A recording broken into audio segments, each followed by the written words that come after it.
Ready? Okay. Good evening, everybody. My name is Craig Slutskin, and I'm the second vice chair of Manhattan Community Board 5, and I call to order tonight's meeting of Community Board 5. Vicky and Nick send their regrets; they were unable to attend tonight. We're going to suspend the normal order for tonight because we do have one guest that does need to needs to leave at a certain point. But we do have a very special guest from the mayor's office. Thank you.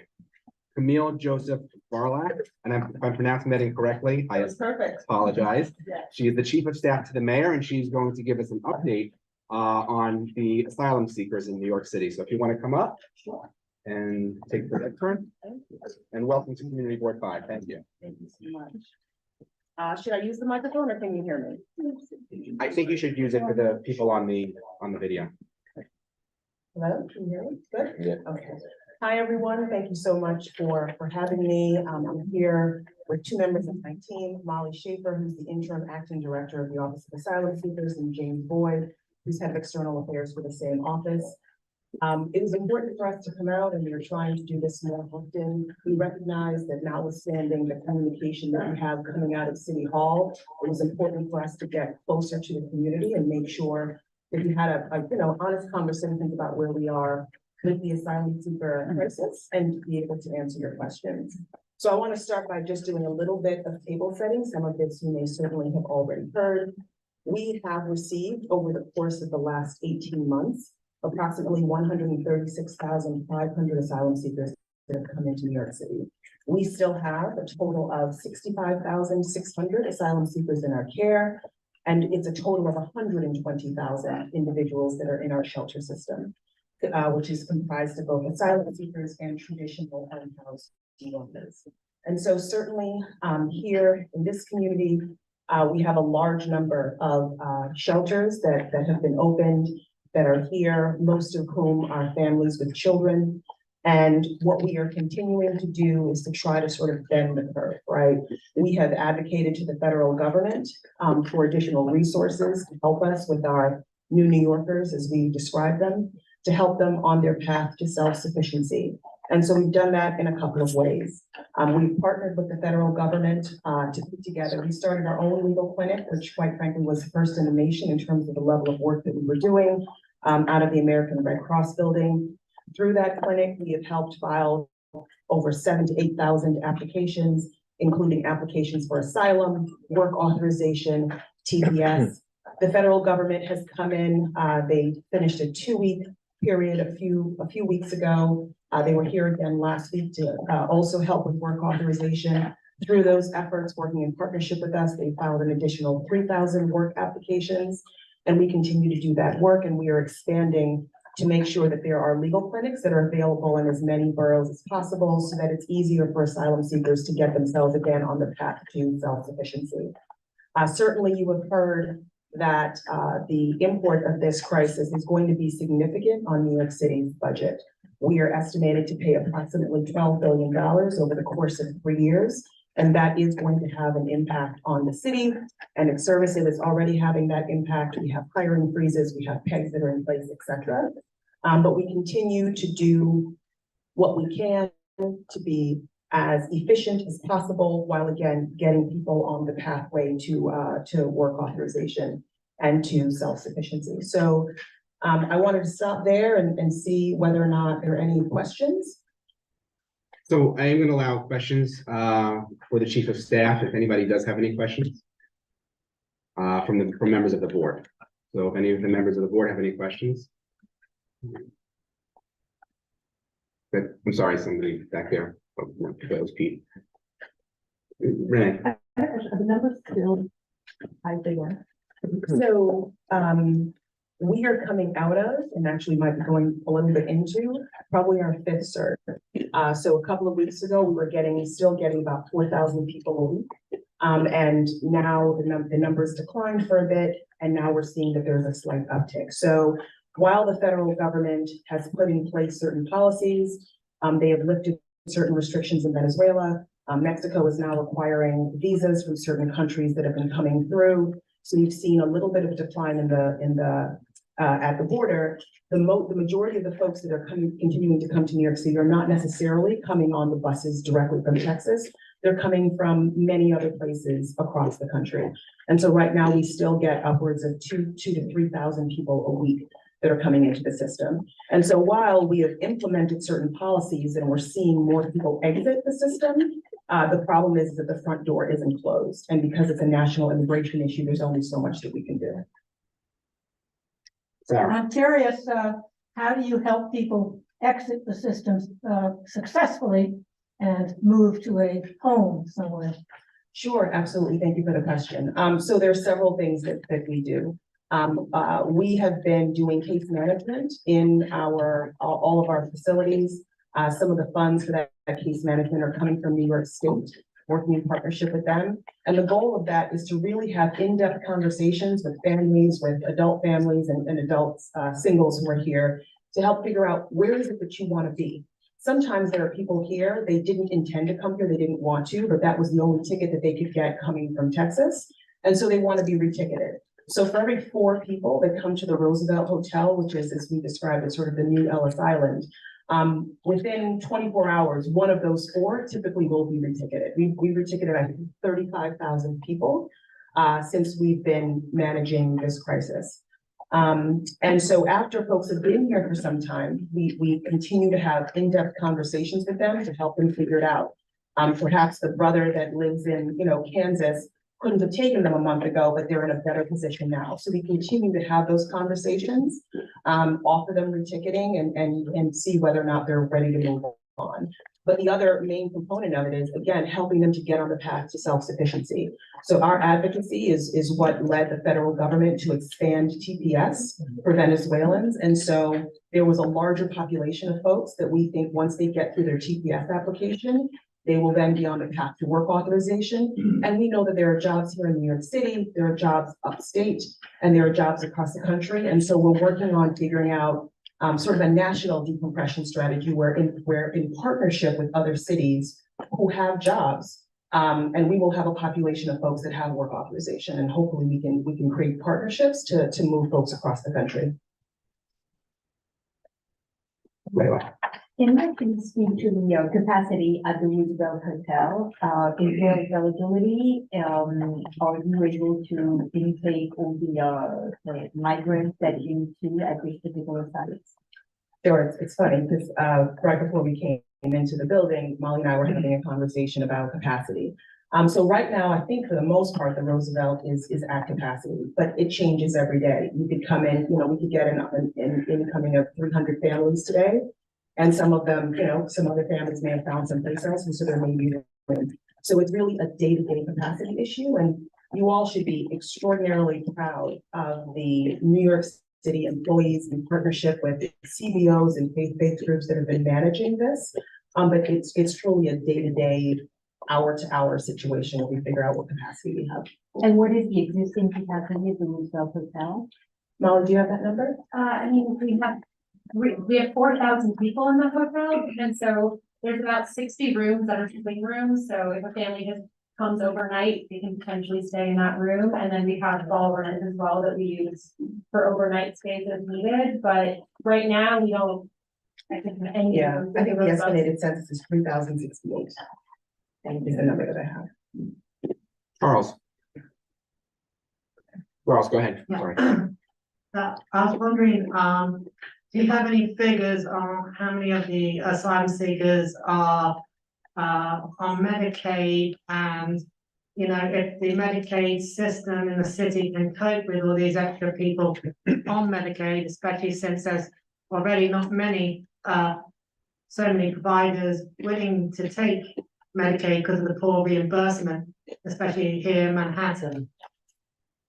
I don't have an answer, Molly, do you? I don't have the exact numbers. We know that we are connecting people to Medicaid as it makes sense. I mean, it is a lot more people that are going to our health and hospital system.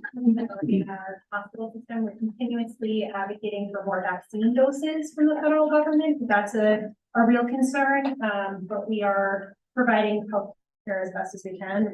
We absolutely need more. The scale of this is unprecedented. One follow-up, sorry, would it be possible to advocate against, the closure of hospitals such as Mount Sinai closing Beth Israel? If we have all these, extra people, surely we shouldn't be closing hospitals, but keeping them open, or even, providing new hospitals and more clinics. Well, we can look into it. Mount Sinai is a private hospital system, so that's not really under our control as a city, but we can definitely look into it. Zoom. Are the migrants presently eligible for Medicaid? Some of them are. Yes. Yes. Some of them are, yeah. Renee. How many sites are in CB5? I know that we not sure. We don't actually have that number. And just as a reminder, when you speak, just for the purpose, for the folks at home, if you could speak very loud, because it's sometimes hard to hear. So this district represents 22% of the current asylum seeker census, which is 65,000.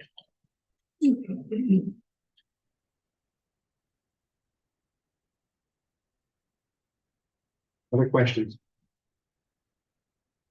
Mary? Yeah, I know that, you've stepped up this sort of active deterrence with making people reapply for shelter. We've been kind of lucky so far in terms of the weather. What's the game plan? I think it's pretty inevitable that we're gonna see more people on the streets. What's the winter plan for New York City?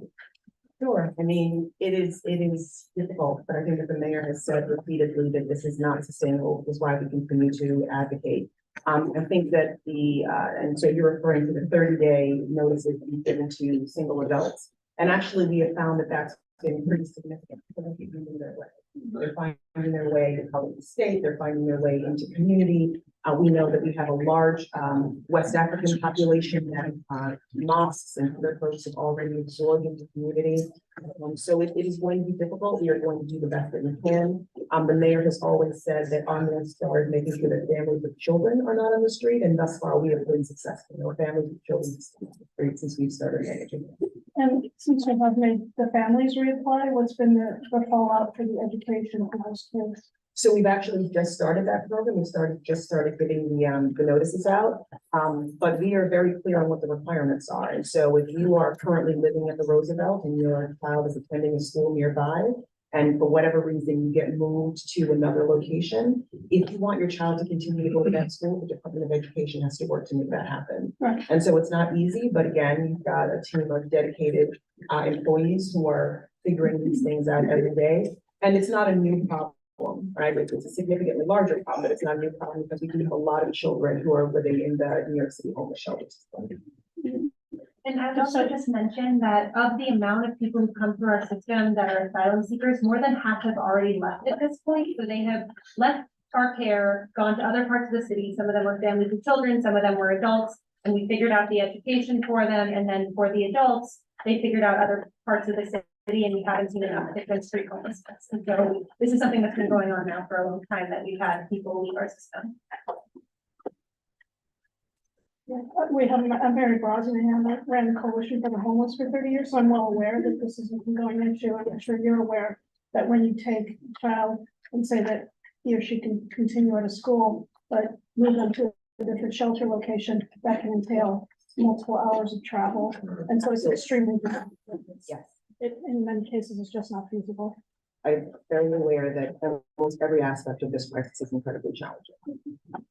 Yeah, and just on a personal note, like my son goes to the school around the corner, the elementary school around the corner, and we have a significant amount of asylum seeking kids, and some of them have moved and have elected to stay, and they've been welcome to stay. And the school figures it out. It's not always easy, and it doesn't entail long commutes, but it does happen, and it has happened frequently.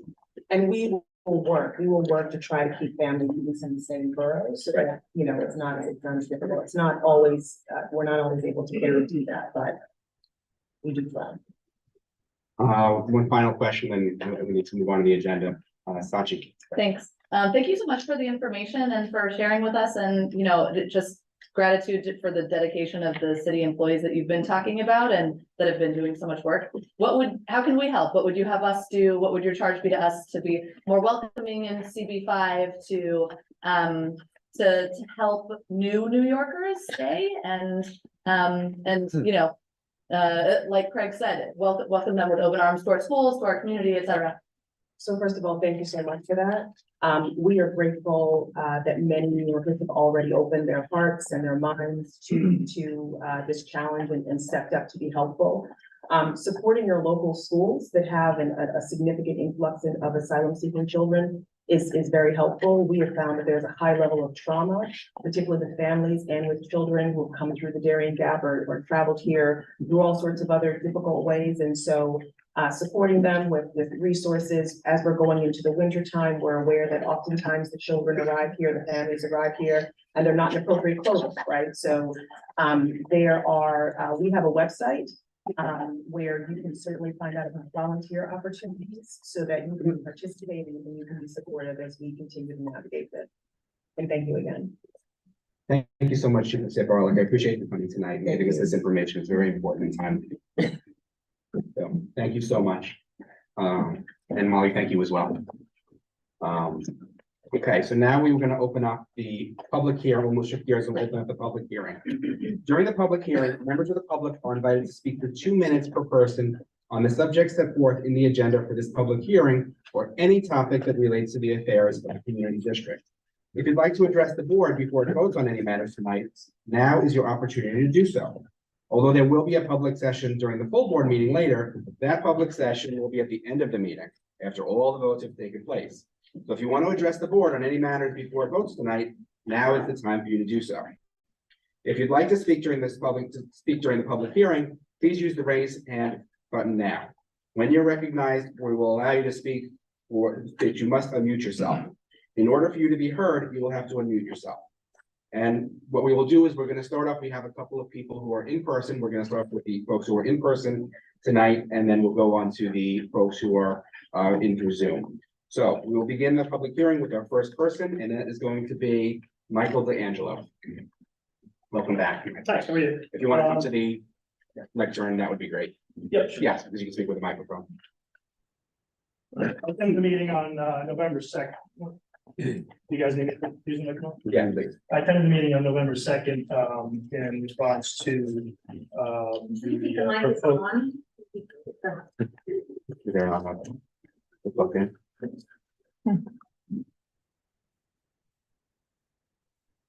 that good? Can you hear that? Sorry. Go ahead. Okay, all right, so I'll jump right to it. 47 West 20th Street proposed off-Broadway show at the Limelight. I sat in on November 2nd. I heard a little bit about it and I had some thoughts that I wanted to regurgitate on this. So number one, I typed a little bit just to be more efficient. And what I want to say is I believe that the board is so enamored with this off-Broadway project, and they are reputable people, and I think everybody really wants this to be in that space because we love the arts and the show looks like it's going to be good. But the reality is that I think that the board is so enamored with this project that they've turned a blind eye to the effects of the surrounding neighborhood. First, I'm skeptical of the board's plan on the sound testing for the proposed theater and would like guidelines to be clear on what is too loud and how that can easily be measured by the public. As I said before, the ambient sound on 20th Street at 7 p.m. And 10 p.m. when the two hypothetical shows will begin, the street is very, very quiet. At the point you can hear a conversation. The thought of a musical running 2 times a night, 7 days a week is horrifying. I have little children to sleep right across the street on 20th, on the second floor, no less. Especially considering the type of sound systems that are being proposed to be put in place, which nobody really spoke about, but I assume that they're going to be pretty heavy duty stuff from what I read on the agenda. Secondly, the thought of 350 people entering and exiting twice a night onto that block is ridiculous. There's nowhere for them to go. As is, you could barely get 2 people shoulder to shoulder on that sidewalk. Go take a look. It's ridiculous. So the thought of 350 people rolling out at 12 o'clock at night or 1 o'clock at night when that ends is going to be very, very loud. And somebody mentioned, the bus, that they'll take the bus from there. There's a bus stop on that block. The chances of that happening are very slim. I don't know how many buses are running at that hour. I live right there. I've never seen me grab a bus and they come very infrequently. So I thought that the public transportation is like, now I know. You could wrap up here. It's been 2 minutes. If you Okay, can wrap it up. that's my 2 minutes. I really urge you on the sound. Really urge you on the sound. The public needs some sort of guarantee here that that we won't be hearing the same song Thank you. over and over. Thank you. The next speaker is Leila Logisico. Thank you, Craig. Good evening. Is this working? Is there? Can you hear her in the back? Not quite enough. No.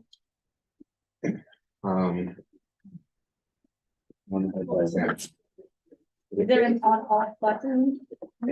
I think it's working. This device is not. If you tap it, it's pretty.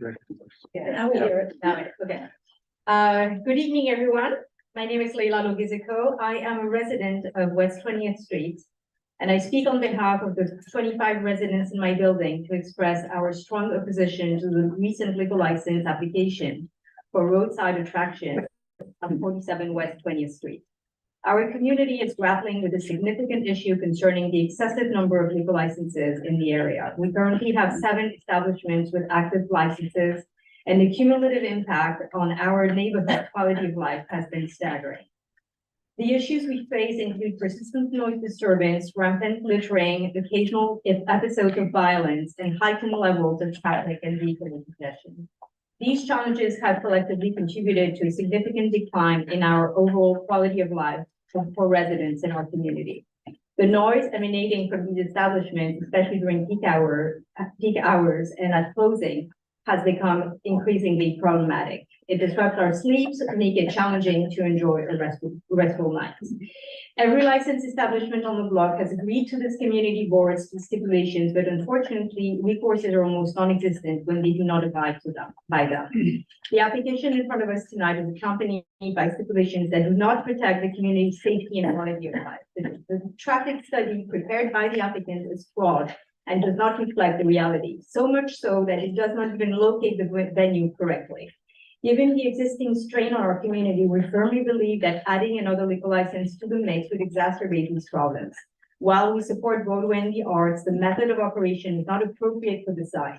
I urge you to consider the detrimental impact of this additional license and carefully weigh the cumulative effect of alcohol-related establishments.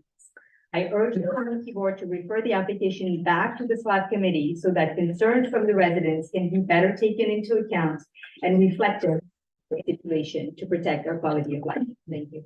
Thank you. We're gonna go on to Zoom and we'll start off with Joe Min. You should be able to mute yourself. Yes, good evening. Could you hear me? We can hear you. Go ahead, sir. Yes, I'd like to address the board before you vote on the cannabis retailer permits that, first of all, the committee did a wonderful job doing the compliance, whether they, comply or not, but it looks like there were a little flaw in the process where 9 of the, those stores are in compliance. Some of the rule that the committee pulled out has been incorrectly allocated, meaning that they're within certain public places and parks, and they still made the list. So please do the diligence and make sure that your assessment of the qualification in compliance is correct.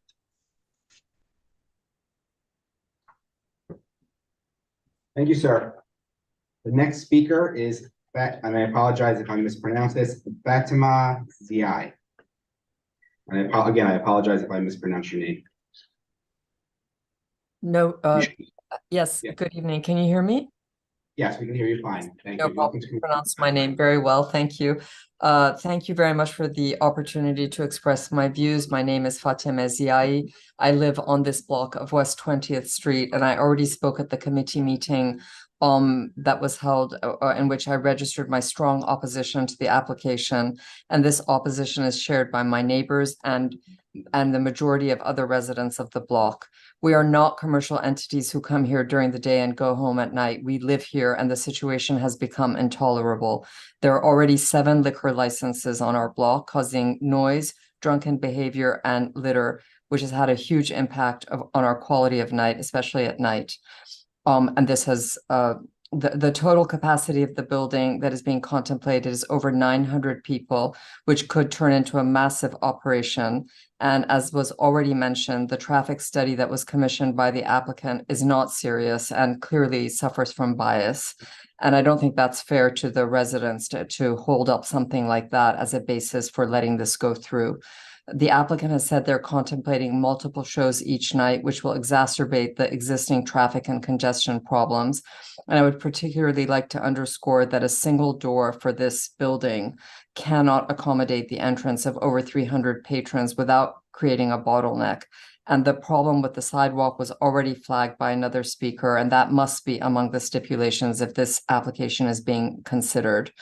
I'm also very concerned that the bar will remain open even after the shows are over, which means that people will linger to drink. And this will create the same problems we've had from other establishments on the street with drinking, noise, and unruly behavior. In New York State, under the state liquor law, a liquor license is a privilege, not a right. And once again, I'd like to remind you that there are already 7 liquor licenses on this block. So the situation is already very difficult for residents. I urge CB5 to reject the application unless very stringent stipulations can be negotiated that will mitigate the negative impact. Thank you for providing me with this opportunity. Thank you. Thank you for your comments. The next speaker is Lisa Wager. You should be able to unmute yourself, Lisa, and welcome to CB5. Hello, I'm Lisa Wager, Director of Government Community Relations at the Fashion Institute of Technology, the SUNY College on West 27th Street. I'm here to share a few FIT updates. Each year, the Council of Fashion Designers of America, CFDA, awards a handful of highly competitive scholarships to undergraduate and graduate students at institutions across the country, based on sketches and accompanying details for a fashion collection. Since 1996, CFDA has given out 365 scholarships worth a total of $3.7 million. This year, 3 of the 13 winners were FIT fashion design students in the class of 24, i.e. they won these as 7th semester students. Benjamin Hanlon won a CFDA Crystal Bridges Heartland Scholar Award, which came with a $25,000 scholarship. He's from Wisconsin. Since he came to FIT, he's interned at Oscar de la Renta and J. Crew. He's already launched his own line. And of course, he lives in New York. Nglak Nchopa was named an Amex Scholar and also awarded $25,000. She's from Texas. And since she came to FIT, she's interned at Express and Dion Lee. She's now a senior fashion buyer at Beacon's Closet while she attends FIT full-time. She lives in Brooklyn. Cassius Reed, who was named the Versace Scholar, received $30,000. He's from Brooklyn and now lives in Hell's Kitchen. He'll be using the money to launch his own line. So you see super talented young people come to FIT from across the country, gain the education and experience and launch their careers here in New York City. We are a brain gain institution for New York. And I haven't mentioned this month yet that we're public. On another celebratory note, this year is the 10th anniversary of Chalk FIT, the wildly colorful chalk murals drawn on the walls of our 7th Avenue buildings from 28th to 26th Street. This year, 91 illustration BFA seniors did the work, and it's an especially terrific display. So stroll by, bring your out-of-town friends for a real only in New York selfie. Thank you. Thank you, Lisa. Appreciate the report. Our next speaker is Jay Kang. Mr. Kang, you should be able to unmute yourself. Hello? Yes, we can hear you. Go ahead. Hi, my name is Jay. I'm a resident on with 37th Street. And first of all, I greatly appreciate your hard work and time spent for the well-being of this community. I just want to add some comments on previous Mr. Joe's comment, I believe.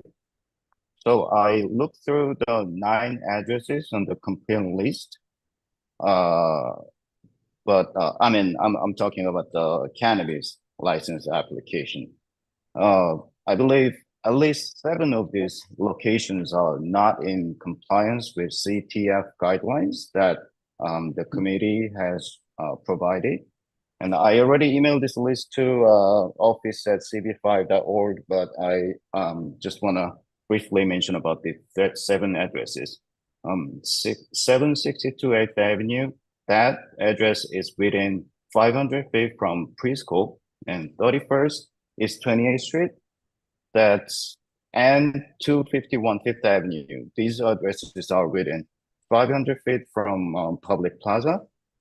And 381 Fifth Avenue, 140 West 42nd Street, 34th Street, I'm sorry, and 369 7th Avenue. They're all within 500 feet from Penn Plaza 1 or 2. So well, I believe the list should be carefully reconsidered and not be finalized tonight at this meeting. So I just wanted to add some comment on the previous comment. Thank you. Thank you, sir. We don't typically respond within the public session to public comment. However, I'm sure that when this resolution comes up during the committee reports, the chair will comment on it. We'll address that. But thank you for your comments tonight. Is there anyone else from the public that would wish to address the board tonight? Please use the raise hand feature. I don't think we have anybody that dialed in. So it's just, yeah, everybody should be able to use the raise hand feature. So I'll give one more second to see if anybody wishes to comment. Okay, thank you. I'm now going to close the public hearing, and I will now open the full board meeting of Community Board 5. We'll start our full board meeting tonight by hearing from any elected officials that are in attendance and wish to address the board. The elected officials will be followed by representatives of other electeds who may report to the board for 2 minutes each. The board will enter into its business session, which tonight consists of the chair's report, committee reports, resolutions, a question and comment period, and voting. Comments or questions from either applicants or the public, or if additional information is needed during the business session, are only allowed with the chair's approval. We will then conduct the public session, which is not a question and answer session. It is for members of the public who wish to apprise the board of any item that they did not speak to the board of during the public hearing, and that's also 2 minutes per person. The public session is followed by any other business and adjournment. I will start this evening's meeting by calling on elected officials to either come to the podium if in attendance, which I don't see any elected officials in attendance, or by using the raise hand feature if attending remotely. I see Ben raise his hand, but I'm assuming Ben is Ben and not the elected official. Are there any elected officials that are on the Ben is with Tony Simone. Right, Ben, I'm assuming Ben is Ben and not Tony, but yeah. Ben, could you? Yeah, that's right. That's just me, not Tony. I know who Tony. I know what Tony looks like, and you do not. You are not Tony. So we'll come back to you in a moment.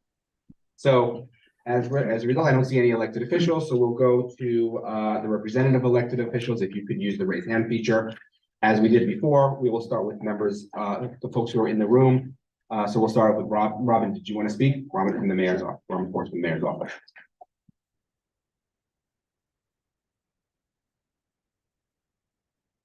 Hi, everyone. It's nice to be here in person for the first time.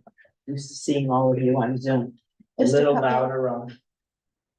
Can you hear me now? I don't think it's turned on. Oh, I hear it. Okay. Yeah, I think that's the magic. Is that? Try to use mine. I'm not sure. Oh, thank you. Much better. Hello. Okay, great. Give me the time back. No, I'm kidding. Oh, you did. Thank you. I just have a few quick announcements to make. One, the mayor appointed a task force to deal with what is a very big issue throughout the city, but certainly in this area of retail theft. The task force is comprised of the Attorney General, the 5 district attorneys, NYPD, as well as retailers, business groups, and organized labor. Their goal is to recommend legislative proposals to address retail theft and provide information that can lead to positive change in this area. one other thing I wanted to mention is that during the pandemic, everybody thought, many people thought that New York City was done. And we have now added back nearly 1 million jobs. So we are past the level of jobs that we had prior to the pandemic. So that's a great thing. And the growth has occurred in profit and nonprofit sectors and across all 5 boroughs of the city. Finally, on a healthcare note, the city sponsored a nurse residency program, which trained 5,000 new registered nurses. Very significant number in a field that has been in need. And they have found that the retention rate of these newly trained, newly minted nurses, they're not all working for a short period of time, is much higher than the average. So good program and good result. Happy, oh, I'm out of town. Question? Yeah, no, if anybody has a question and I'm allowed to answer, I'm happy to. Otherwise, I turn this back. Thank you very much. Appreciate Thank it you. coming tonight. Okay, we will go now to, I think that's it for in person. So we will now go to Ben Lowenstein from Assembly Member Simone's office. Hi, everyone. So a couple of weeks ago, Assemblymember Simone held his first community town hall where he discussed key issues with the community, from public safety and casinos to storm surge protection and addressing the housing crisis. He'll be back in Albany soon, and hearing your concerns directly shapes his legislative priorities in Albany. CB5 always stands out in your thoughtfulness, and Assemblymember Simone is grateful for the opportunity to have worked in close partnership with so many of you, especially in conversations to ensure the future of Penn Station is one that works for our community. Winter is fast approaching, and we all need to take steps to keep ourselves healthy. Our office is hosting flu vaccine drives, one more left. We have a drive in Chelsea on November 13th at the Penn South Community Room 8A, which is at 343 8th Avenue, and walk-ins are welcome for that. Last month, Assemblymember Simone organized a walkthrough of West 42nd Street in front of the Port Authority bus terminal with elected officials, NYPD, the Department of Homeless Services, Department of Social Services, and the Port Authority's police force. We discussed the persistent public safety concerns that we've seen in that area, particularly in front of a daycare on the block. Our office is taking action to remedy the situation, including the recent removal of the scaffolding that had been in place in front of the daycare for longer than was really necessary. And the agencies involved will be working closely together to continue to address the concerns in the area, and will be increasing outreach and police presence to keep the community safe. Assemblymember Simone recently sat down with the NYPD First Deputy Commissioner, Tanya Kinsella, to discuss solutions to public safety concerns in our district. We work closely with our local precincts when we do experience instances of crime, and we all, oh, looks like I'm out of time. You can finish the sentence. Yeah, that's pretty much it, actually, for that one. Okay. Yeah, but that's about it for me. Okay. Have a good night, guys. Thanks. Thank you so much. I appreciate you coming tonight. Next will be Lori from Council Member Botcher's office. Hi, good evening, Craig and CB5. Just 3 quick updates. The City Council passed Eric's legislation, Intro 712A. It's legislation that will help address the growing problem of car drivers who illegally obscure their license plates to avoid being caught by red light cameras or speed cameras, noise violation cameras, and tolls. Unfortunately, we lack adequate data about this problem, but this legislation will require the New York City Department of Transportation to publish quarterly reports showing how many times a city violation camera was foiled because the driver had defaced or covered their plates. The report will include information on the days and times when the license plates could not be read, the community districts where this occurred, and the reason why. Next up, on October 25th, our office held a forum with New York City Special Narcotics Prosecutor Bridget Brennan. I'm sure everyone here is very aware that in recent years, narcotic sales and open drug use have been a growing problem for our communities, and the overdose crisis has reached historic levels in New York City. Ms. Brennan's office is responsible for interrupting the flow of illegal fentanyl and other narcotics into New York City. They are devoted solely to the investigation and prosecution of our narcotics felonies. Their goal beyond that is to recover parks and play areas for kids. Reclaiming public spaces in the form of regular programming for kids helps to reinvigorate a neighborhood. And finally, I know this is a bit outside of CB5, but our office will be holding another Shred Day at Penn South on November 18th from 10 to 2. That's all for me. Thank you and have a great weekend and Thanksgiving. Thank you very much. Appreciate the report. We'll now go to James Giuliano from Assembly Member Boris's office. James, welcome.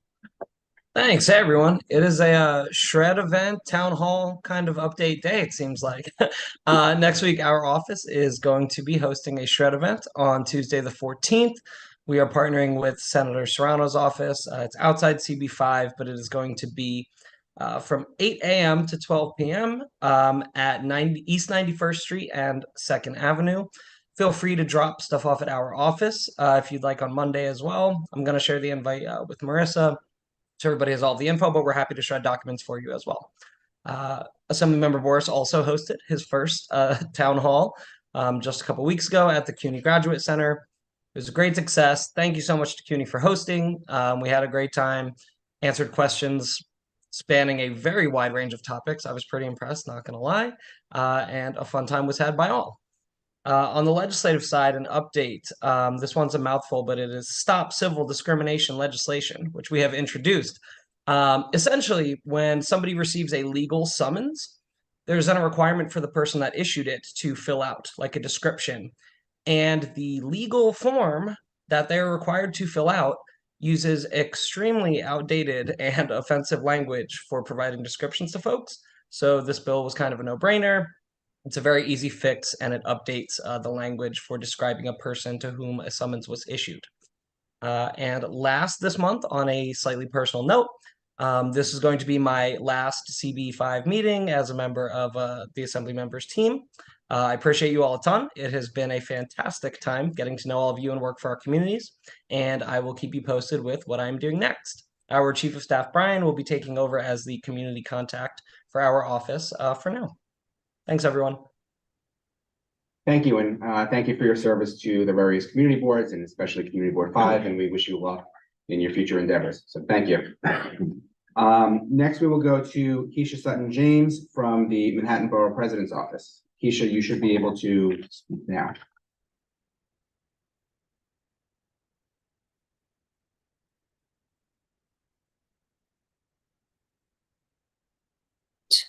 Can you hear me? Yes, we can. Welcome. Okay, great. Thank you. Sorry, I've tried unmuting a couple of times. First of all, thank you very much for having me. Try to be very brief. A few things. One, we are next week launching our leadership training series, which is something that we do every year. We really are trying to get the word out. Most of the sessions, by the way, are via Zoom. There's one that is going to be about emergency management that we're doing in partnership with the State Office of Emergency Management that is going to be on Friday, and where they will not only be talking and teaching people about emergency readiness, but also handing out backpacks that people will be able to use for their readiness. But other sessions that will be held on Zoom will be around city budget and conflict of interest and conflict resolution, de-escalation, land use, et cetera, et cetera. So we really encourage not just the board members, but members of the community to take advantage of the service, because it's a great series of Zooms that will enable people to grow their skills in a number of different ways. You can sign up to join those on our website, and hopefully maybe Braha, who is on the Zoom, can drop it in a chat if you have that. A couple of other things. Last week, Borough President hosted a live stream that was called Got to Go with Teddy Siegel, who's the founder of the Got to Go Coalition. As you know, Borough President Levine has proposed legislation alongside Brooklyn Council member Rita Joseph introduced, sorry, it actually passed last year, and it would provide that New York City would eventually, the goal is to have a public bathroom in every zip code. So they held a conversation about that last week. Let's see, also last week we had our first day of action. Our office started a volunteer corps. We have about 450 volunteers. We brought folks out to clean up 5 sites in New York City. Excuse me, 5 sites on the borough of Manhattan, 4 of them parks. And so we encourage people to join our volunteer corps so they can help us and help all of our local communities. And I will leave it right there. Thank you. Appreciate all the updates. Thank you. Thank you. Have a good one. You too. Have a good evening. Next, we have Franklin Richards from Councilmember Power's office. Franklin, welcome. Thank you. Good evening, everyone. Just a few updates from our end. Starting with last week, the New York City Council voted to pass the Sweet Truth Act, legislation that the council member introduced last year to require chain restaurants to label menu items to have a sugar content exceeding 100% or more of the daily value for added sugar as determined by the FDA. It's similar to those that you see that has to do with sodium.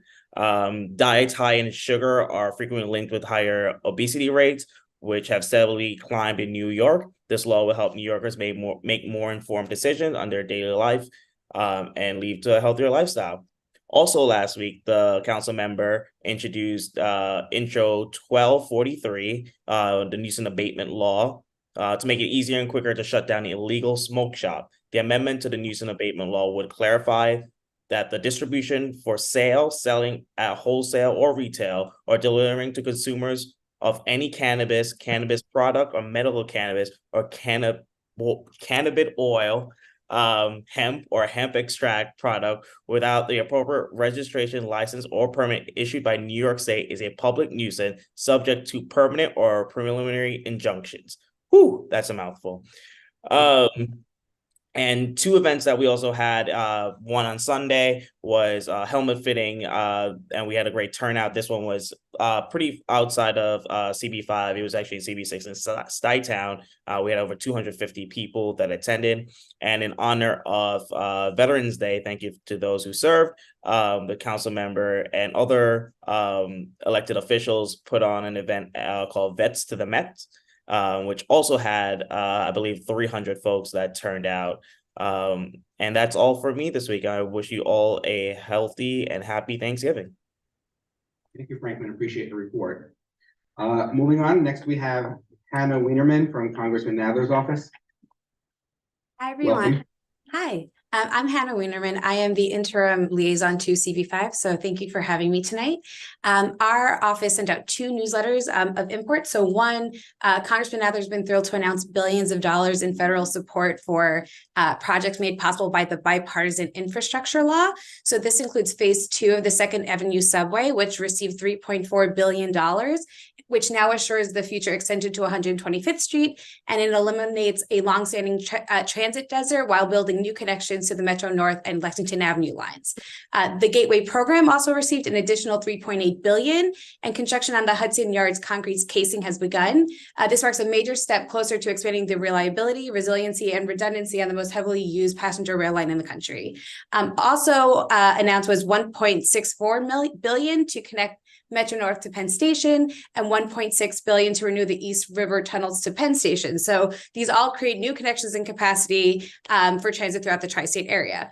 The other newsletter to flag is we shared important resources regarding Medicare, so you can check all of that information out on our website, which is nadler.house.gov.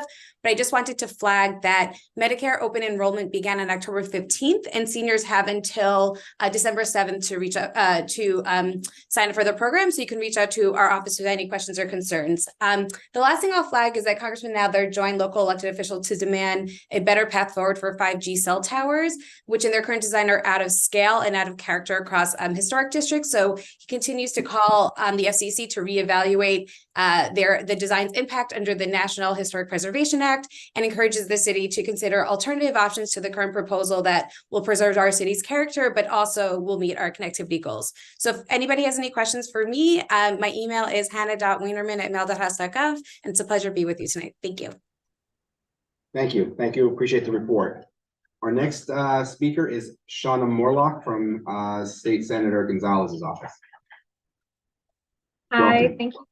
Hi, thank you for having me. I'm brand new to the office. I'm just filling in for Peyton, who you all know and love. Last month, Senator Gonzalez rallied with housing advocates outside of Governor Hochul's Manhattan office, calling on the governor to sign 4 bills that protect rent stabilized housing and address illegal and fraudulent rent hikes.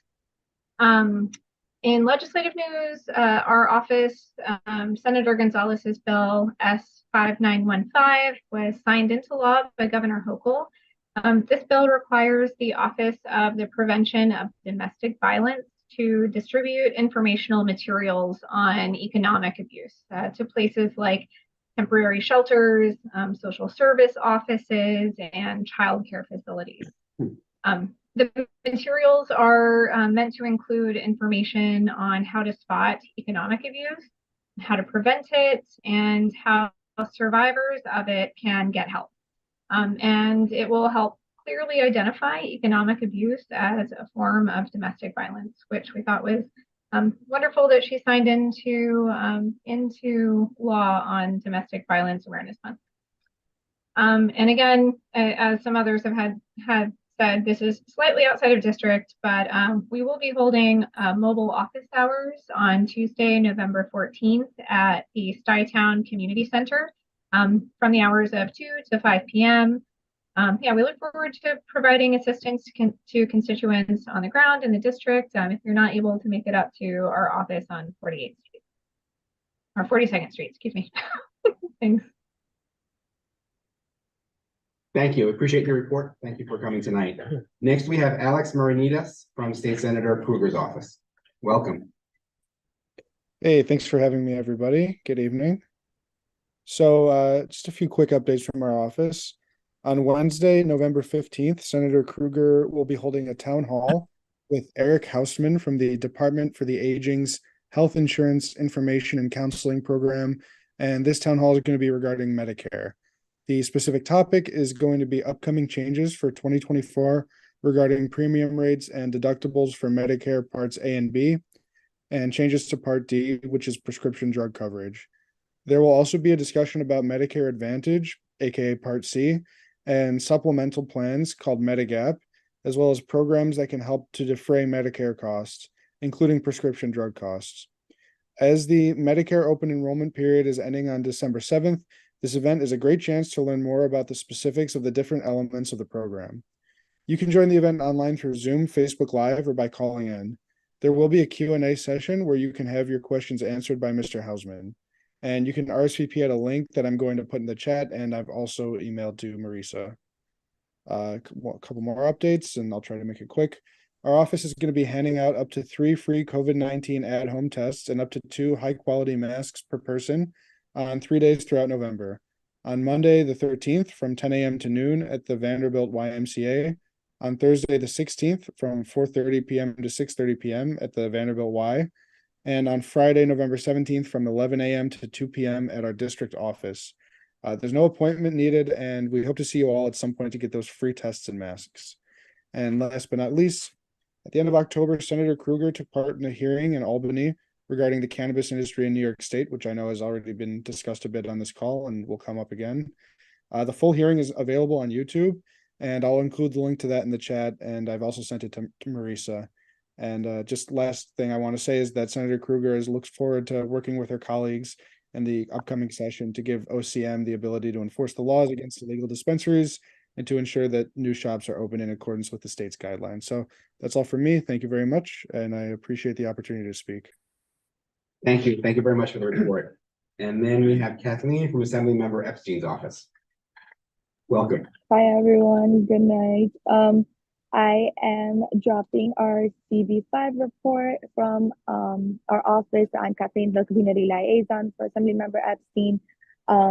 Something that we wanted to share is that we are going to have a team holiday party, which we are inviting anyone and everyone in the district to come and to get to know our team and Assemblymember Epstein and chat with us in case any of you need something that we can support on.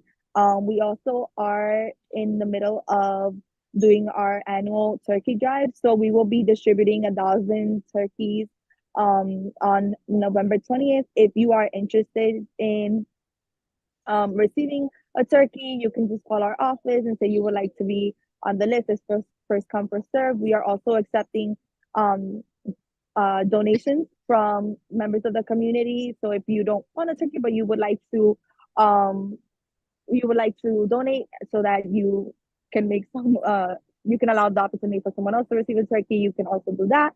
And then we are also in the middle of planning a coat drive for our new New Yorkers. If you guys have any additional questions, please feel free to email me or call me. And we will be promoting all new events on social media. So if you follow Assemblymember Epstein, you'll have the details then. Also, you can call our office. Thank you for giving me the time. Thank you very much, and thank you for coming tonight. Are there any other representatives of elected officials that wish to speak? If so, please use the raise hand feature.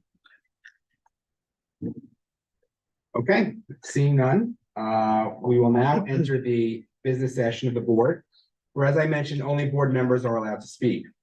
Board members attending remotely, please remember to have your videos on during the meeting. So we are now entering the business session, and we're going to start with a roll call to accept the October 12th, 2023 minutes. May I have a motion? So moved. And a second. Second. Thank you, Mary. Call the roll. Kalis, Atheno, Albero, Alokar, Blake, Gordon, Brosnahan is yes. Wait. Oh, sorry, yes. Gordon. Thanks, sir. Chu, Dalal. Yes. She was just unmuted. Yeah, let's give him a second. So she's on the. Sorry, Julie. Yes, thanks. Thank you. Dawson? Yes. Ellington? Yes. Ford? Yes. Chris? Garcia? Gartland? Yes. Yeah. Haas? Hader? Harris? Yeah. Hirschberg? Yes. Hutton? Yes. Isaacs? Kabak? Yes. Khan? Yes. Kalafarsky? Kinsella? Yes. Lavangia? Yes. Longissico? Yes. Levy? Mafia? Yes. Marks? Yes. McCall? Yes. Miller? Yes. Nazaro? Yes. No T. Victor? Yes. Nye? Yes. Rivas? Yes. Shapiro? Yes. Sherburne? Sigmund? Yes. Slutskin? Abstain. Chair abstain. Southworth? Sung? Yes.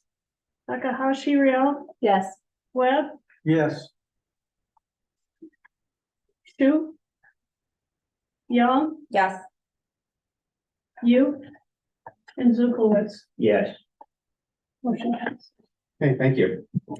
Chair's report, we'll just keep this brief. One of the things that we like to do at these meetings is to welcome new members. It's one of our favorite things. One of our least favorite things is to say goodbye to existing members. And we are unfortunately going to be doing that tonight. I just want to acknowledge Kathy Kong. This is her last meeting.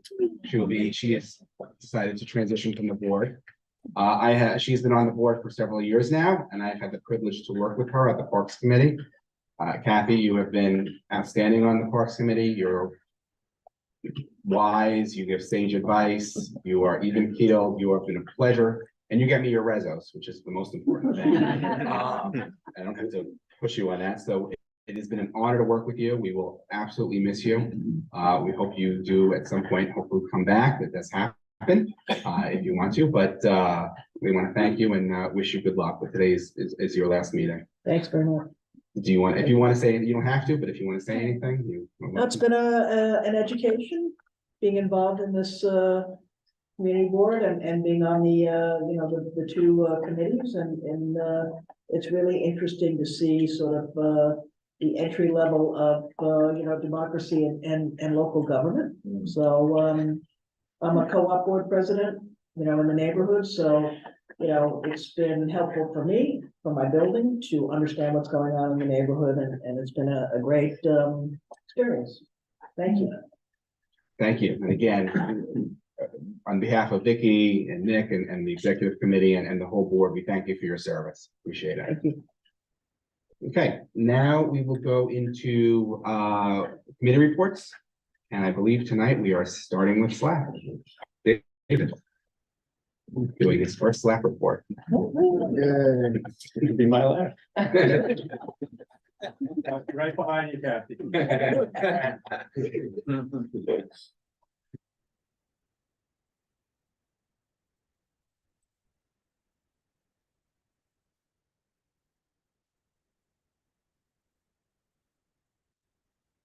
So there are 3 items on the agenda tonight. Sorry, Zul, can you hear in the back? I can, thank you. You can, but also you can't.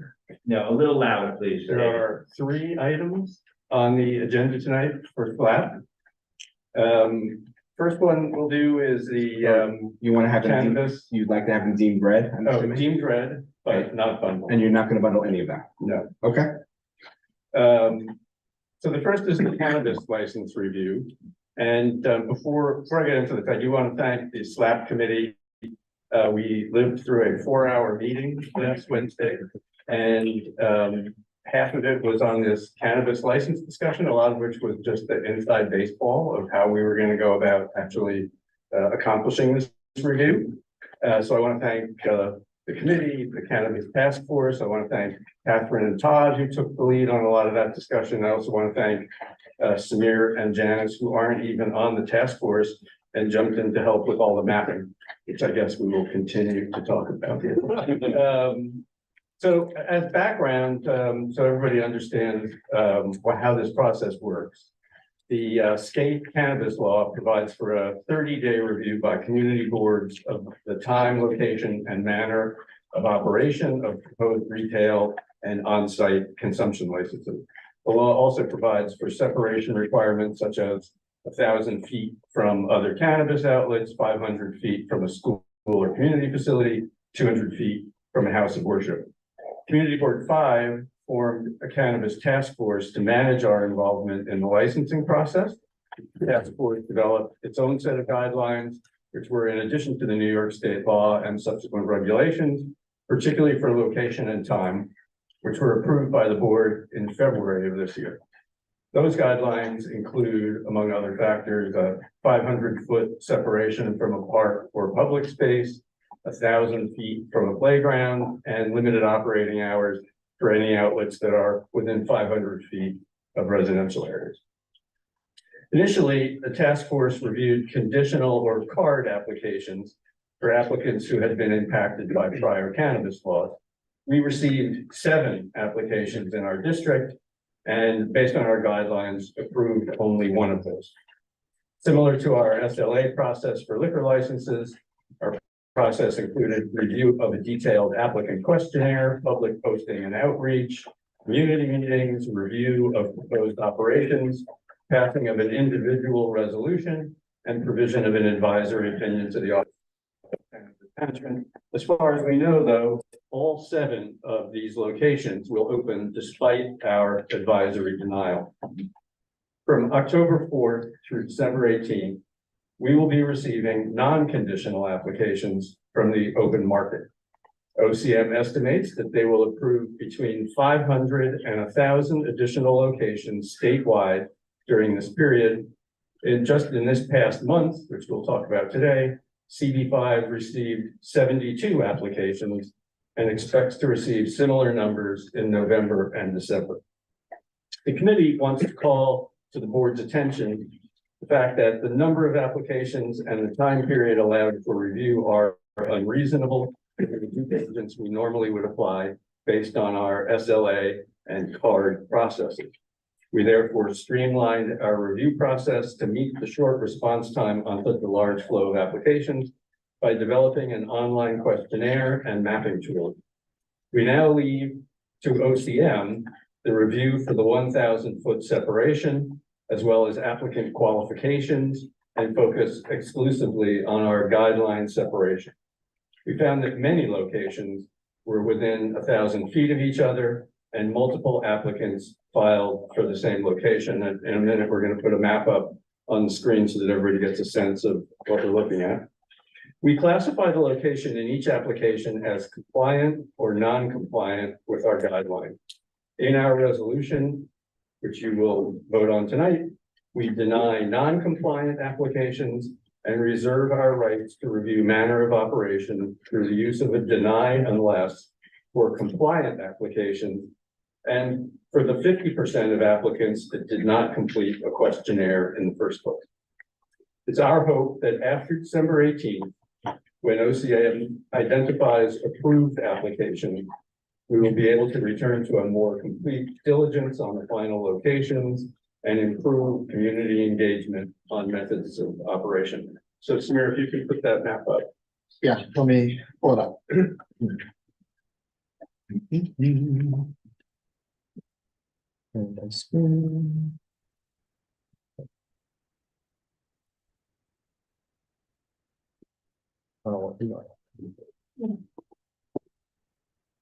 So each of those little green flags is an application that we received just in this month. And just looking at the 1,000-foot mark, it's clear that it's like a video game. You don't have to approve many applications before you eliminate most of the others, because everything is within 1,000 feet of something else. So I think OCM is going to have quite a task in selecting. I think I mentioned there are also a number of cases where multiple applicants applied for the same location. There were, few enough locations where this use would work that many applicants just spoke to the landlord and filed an application using that address without having a lease yet. That all comes to an end, I think by November 17th. So we're expecting a kind of a flood of applications after November 17th when that date comes. And then, as I said, the program ends on December 18th. So, part of our goal, we don't have a specific goal in mind for the number of locations to approve. We were just applying guidelines that were developed with community input and that we felt were reasonable given the guidelines that were already published by OCM. But what we expect to happen here is that a relative handful of locations will be approved, and then when the 1,000-foot separation is applied, it'll eliminate virtually all of the other surrounding applications. But we won't know that until the close on December 18th of the application period, and OCM actually comes out with, their selected location.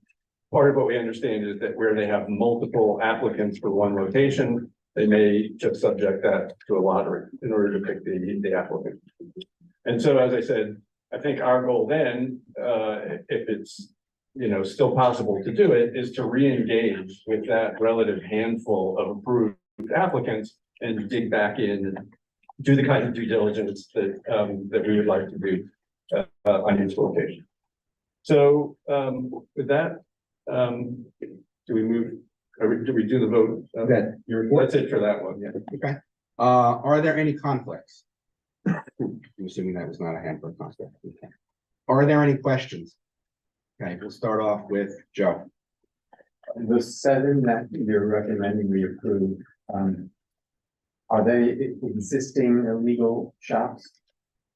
Yeah, none of them are illegal. You can't apply to legalize an illegal location. What kind of due diligence do we do to ensure that there wasn't a sale, transfer, related, affiliated entity owning this, applying to this license? Yeah, we don't do that at all. That's an OCM responsibility. We don't look at the legal construct of the applicant. Do we have affidavits for these 7 that were recommended approved? No, we do not. And is the vote for approving the 7 and Are you gonna keep them together? Is it one vote? So it's one vote because it's one resolution. And there are two lists, compliant and non-compliant. I will say, one of the speakers sent us an email this afternoon where he questioned our completion on, I think, whatever it is, 7 out of the 9 that were compliant. And so, subject to the chair's view on this, I think we're voting on the form of the resolution, and we're gonna have to finalize the list and publish that after we've had a chance to diligence, these locations. By the way, I think the third time. The resolution is we're voting on the resolution as shown tonight. We can't, once we vote tonight, we can't change things. So we're voting on the actual resolution. Unfortunately. So, okay, and so we have to vote on. We can't change a resolution after we voted on it. And you're saying changing the list changes the resolution? In the resolution, the list is part of the resolution. So that's what we have to do. So can we separate the list from the resolution and pass the resolution? No, because the resolution actually is as written, has the list in it, and you can't pass a blanket resolution that says we'll figure out who it applies to later. Yeah. So from a procedural perspective, what you have in front of you is what we would be passing for. I mean, as I said, I think we revisited this 2 or 3 times with at least 2 or 3 different people. So, our conclusion was the ones that are compliant are compliant. The ones that are not compliant were, fell within the limits of our guidelines. And then we had this third category of applicants that didn't bother submitting a questionnaire. And so we're putting them in the deny unless categories once they fill out a questionnaire. And we would then process them onto the list as either compliant or non-compliant. Come back. Who's is that Nancy? Okay, Nancy. Who prepared the map? Well, I mean, you want names? No. I mean, I guess, Was it us? did we prepare the map? We prepared the map, yeah. What I was shocked at the number of locations. I'm wondering, is there a way we can put on all the illegals? I think if we put all the illegals in with these, it would blow us away. And my question is there a way for us to see that? Because a picture is worth 1,000 words. Yeah, I'm not sure. Yes, I mean, we could. I don't know, but you I forget the number, but I've heard that there's something like 8,000 illegal operations citywide. And I'm not sure, at the end of the day, the structure here is that the illegal operations will be shut down, as enforcement mechanisms get put in place. And ultimately, there will be, adequate legal locations that people can shop there and not in the illegal places. So anyway, our job is not to review illegal locations. It's only to review the legal locations. Can I? Is this a question? Well, it's to help answer the question. It's no. If you have a question, what questions now? If you have a comment, you can make a comment after. It'll be a comment. Okay. Any other questions, Bailey? Just to clarify, how should we interpret or vote on the of establishments that did not submit a questionnaire? If they were to submit a questionnaire, does it mean that if they are compliant, they would automatically be deemed compliant, or would they come back to us and we would have a chance? We speak up, please. We're having trouble here. Repeat the question. Yeah. Outside voice. The question. I really have no problem with that. Sorry. The question really is what happens to this third category of applicants that did not answer our questionnaire? Part of this was a process problem. We didn't get the applications until very close to our committee meeting. And we issued the request for the online questionnaire with only a few days left. So we ended up only getting a 50% response rate. So half 30-something applicants, were essentially not processed. We didn't map them. And so we're basically putting them into the deny unless category, and they have to supply a questionnaire, and then we would sort them into either a denial because they fall within the limits of the guidelines, or an approval. It's not really an approval. A deny unless for method of operation. If they are outside of the guideline limits. They will ultimately be sorted into the appropriate category. But this will not come back to the committee or the full board. From a procedural standpoint, I don't think it does. I believe it does not, but I'm not on the committee, so I don't know. Yeah, I think we would publish it. I mean, it has to become a public document in some form. Yeah, because those are the recommendations that we're gonna be making to. Encore. Thank you for all the work. There was a tremendous number of applications. Can I ask for future meetings if it would be possible, if you have a batch of applications, some of which are denied and some of which are conditional approved, maybe we could split them into resolutions because some folks may have different views.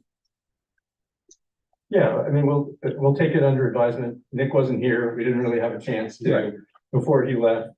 We had talked through this and decided that a single resolution, because it was as I mentioned, there's a single set of guidelines, a single task force, and we came to conclusions based on that. And so we decided it was more efficient to do a single resolution. Samir. So if, let's say this resolution does not pass, and I guess in that case, would we just not issue any comment to the OCM on this particular set and forego our chance to comment?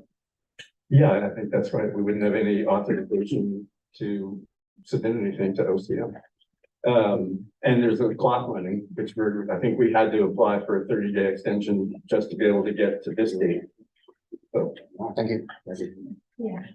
Yeah, so if we were to reject this tonight, if we would deny, we can vote on the opposite, which is denying everything. We can do that. I don't know that we want to do that, but we can because we're allowed to do that. Sorry, wait, why are we allowed to, would that be a new? It's an opposite, you could do the opposite of what the resolution is. So then wouldn't you approve the one that they said is It would be denied? a full denial, you can do a full denial of everything. Sorry, how is that opposite of the? If procedurally, you can just do a full denial of everything under the parliamentary rules, my understanding. Mary. Yeah, there were two gentlemen from the public who took the time to talk about a specific, I'm trying to locate that on the compliant address, and their particular concern was that it was near a preschool. How does that, is that something you would go back and review, or is that something that was already reviewed? It was already reviewed, and we have not had a chance to look at the comments that we got from this person who sent it in this afternoon. But procedurally, there's really nothing we can do with it. Okay. So, we're going to continue to refine that process. But as I said, we kind of put it through the sieve at least 2 or 3 times. Any other questions? Janice. Yes, thanks. So before, or I guess, so the resolution, the way it's written, we resolved that there's a category of locations that we are denying outright, and then there's a category that we are denying unless. So can you clarify if the even the addresses listed as compliant based on the available information that we had, if we would still have the opportunity to comment on those addresses at a later time? Can I may I Catherine, answer this? you're Yeah, the chair that- I'll answer. So tonight we get to move through, this is a very early phase of a process. So these applications will come back to us in a different way. But in order for us to stay in the conversation as we see it, the non-compliant and the compliant list, but these are all provisional applicants in which OCM has not made a decision, in which we have and will have an opportunity to revisit applications as they become solidified through leases, through final decisions via the OCM. Right. So just to be clear, we are not resolving to approve anything tonight, but just because a location is under that compliant list, that does not mean that we are approving those No, locations. what the compliant means is that the location is not situated somewhere near near all the guidelines that we voted on earlier. That's what we're voting on. We're not approving a location or an applicant. We haven't talked to an applicant.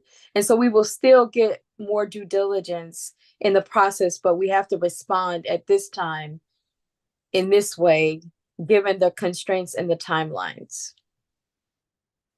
Thank you. Are there any other questions? Okay, comments, Todd. Okay, so And as somebody, speak up, sorry. as somebody who co-authored the resolution with Catherine, first of all, the resolution was drafted so that it specifically says that we can revisit the manner portion of the time, place, and manner standard that is used. It also expresses what you heard David say, our extreme frustration with the lack of time.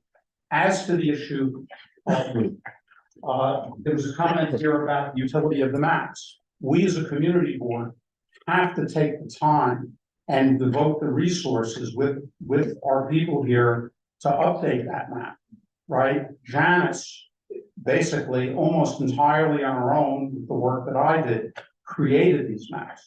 So, you know, going forward, as Catherine said, we're going to create and build our process of review, especially in the next 2 months, so that we can do the best we can to yield these results.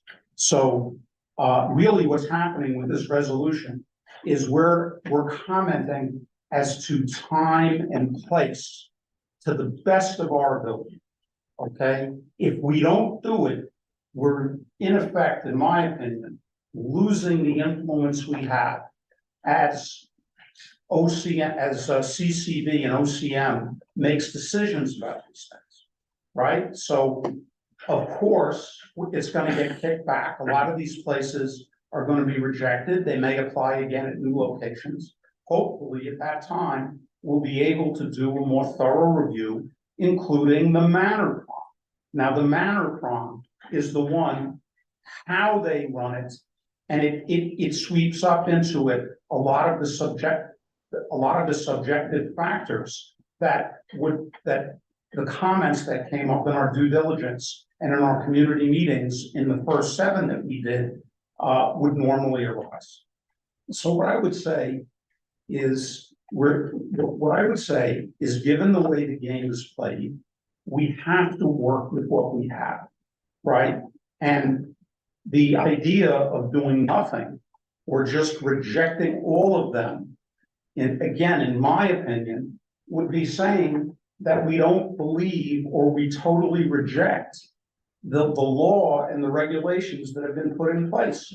So it's just a question of doing the best we can, using the influence we have and the resources we have, and making the comments in the public interest. And that's what we've done. The list that we approve are ones that we spent, given the resources we have, as much time and as much consideration as we could. It's not to say that there aren't any errors, but we'll be able to revisit them. The ones that we rejected, which are actually the vast majority of them, and again, I would emphasize that most of them have been rejected. There's 72 on the map that you saw. Most of them were rejected because the people couldn't even be bothered to fill out a short form questionnaire that quite honestly could be done in a half hour. So I understand the criticism from the point of view is, well, why just not reject all of them?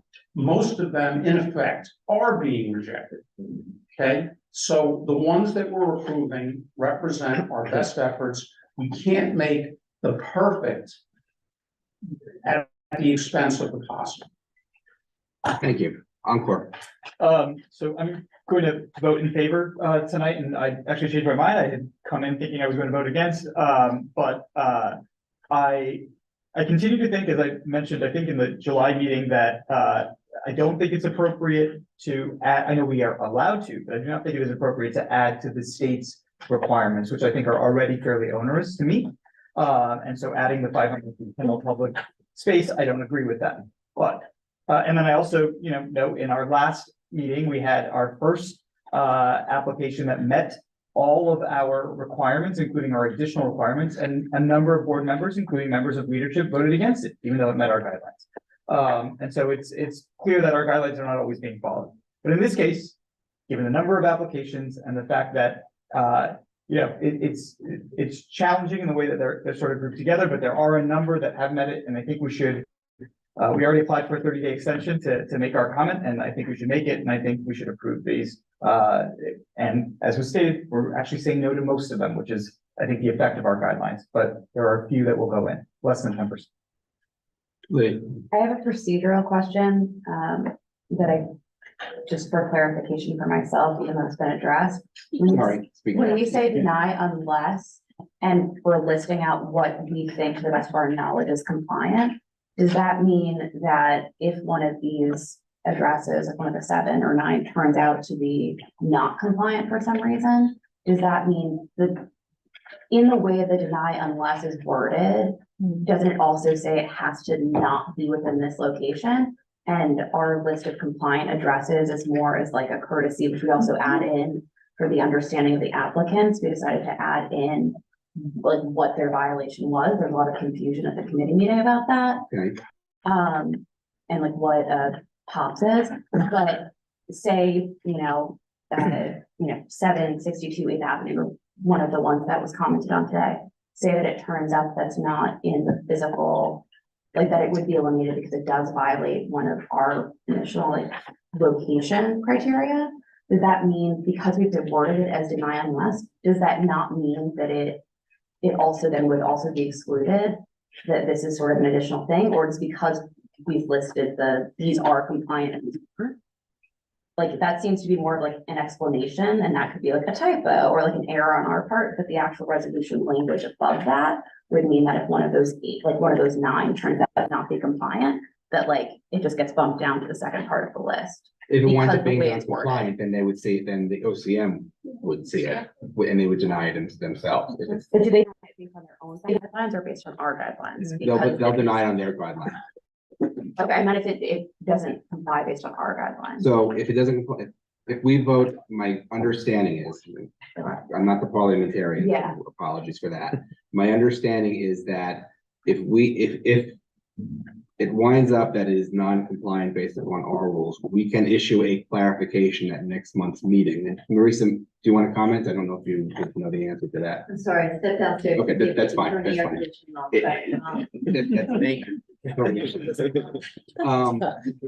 If one of the addresses turns out to be non-compliant, that we're saying is compliant because it's a good faith error on our part, right?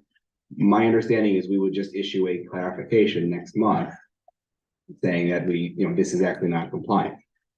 I think we can call them up and also say that, but the resolution is the resolution. We have to vote on it. Okay, and the resolution, so that is, to David's point earlier, the resolution is sort of the form of. Yes. We're just ruling out this we're ruling out this problem, we're ruling in this problem. Right. We're gonna come back. Okay.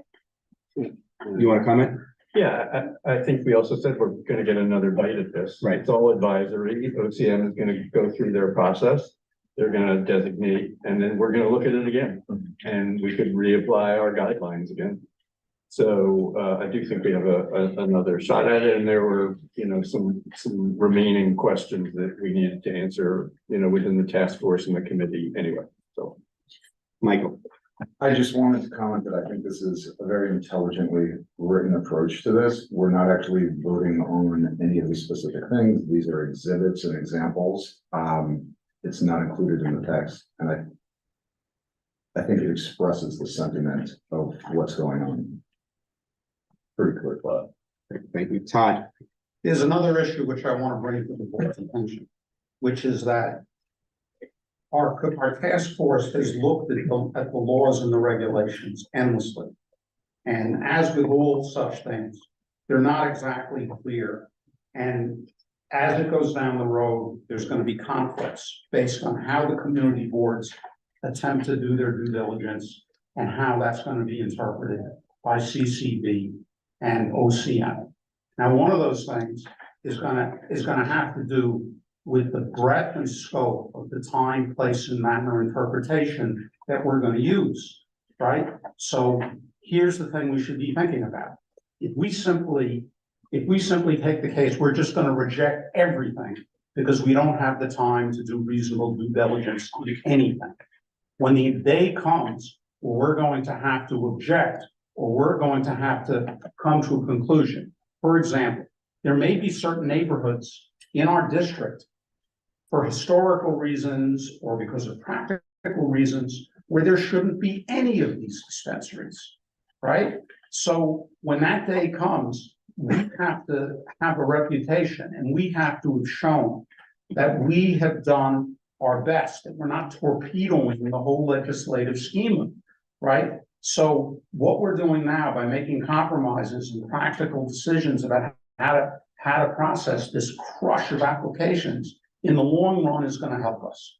Because when that day comes, we'll be able to send a letter out to the elected officials and the people at OCM and CCB that are making the decisions and saying, what are you doing to us? And we're the ones that know better than anybody about how specific parts of our district shouldn't have any of these licenses granted.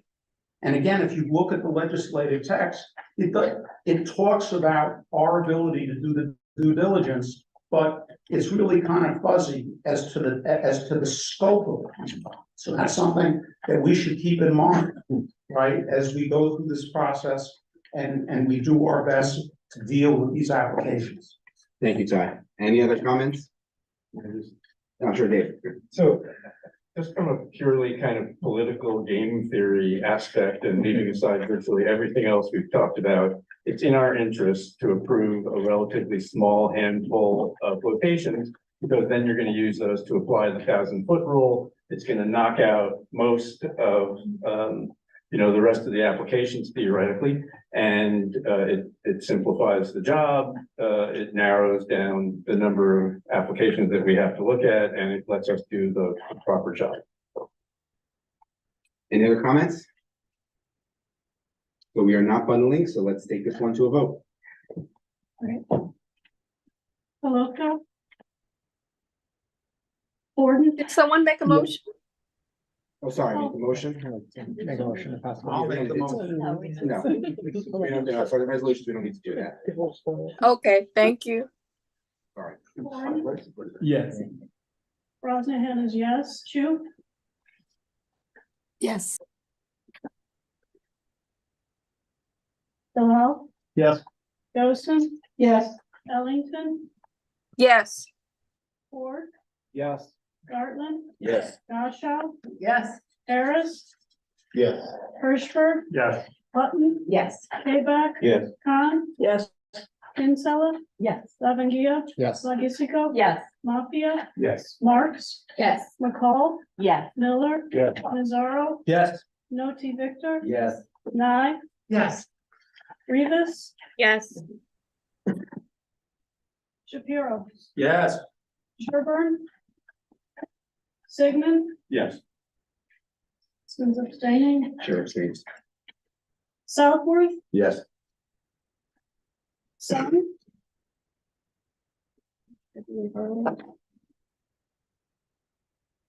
Takahashi Real? Yes. Webb? Yes. Young? Yes. Zukowitz? Yes. Motion passes. Thank you. Next, Rezo. So the next one is a liquor license. It is the Hotel Hayden on 127 West 28th Street. It's an alteration of an existing license to transfer from a prior tenant to the hotel owner. There are also improvements that are going to be made to the premises. Typically on an alteration, we wouldn't have this level of input. And the timeline for an SLA review is much quicker. But given the history of the prior tenant, we jumped into this one and tried to negotiate directly now with the owner on the terms of the new, license, the altered license. It's located on 28th Street between 6th and 7th Avenues in the Flower District. There are a number of, new hotels. It's the mid-block M Zone Hotel. The location is just west, outside of the Broadway corridor restricted licensing area. Premises consist of 3 primary areas: a lobby restaurant on the ground floor with 1,500 square feet, a full kitchen and menu, and a capacity of 80 people. A front outdoor patio of 900 square feet with 5 tables and 12 chairs. A rooftop of 1,200 square feet with a capacity of 74 people. The majority of the space will be within a newly constructed enclosure. The prior tenant, Mykonos Blue, operated these spaces as a nightclub and received 30 noise complaints that required NYPD response between February of 2020 and May of 2021 before they vacated the premises. That was our opening to engage the owner. A questionnaire was submitted on July 13th of 23. A public meeting was held at the hotel on August 23rd of 23, and discussions have been held with representatives of the hotel owner and a proposed third-party operator since then. The hotel owner is retaining a third-party operator who runs existing restaurants on the Lower East Side, proposes to operate the premises as full-service restaurants with cable service only, music at background levels, and limited private events with a DJ only in the lobby restaurant and never on the rooftop or the patio at any time. The applicant will retain the services of a noise consultant to ensure that all areas comply with New York City noise code, including the proposed rooftop enclosure, and will install a sound limiter.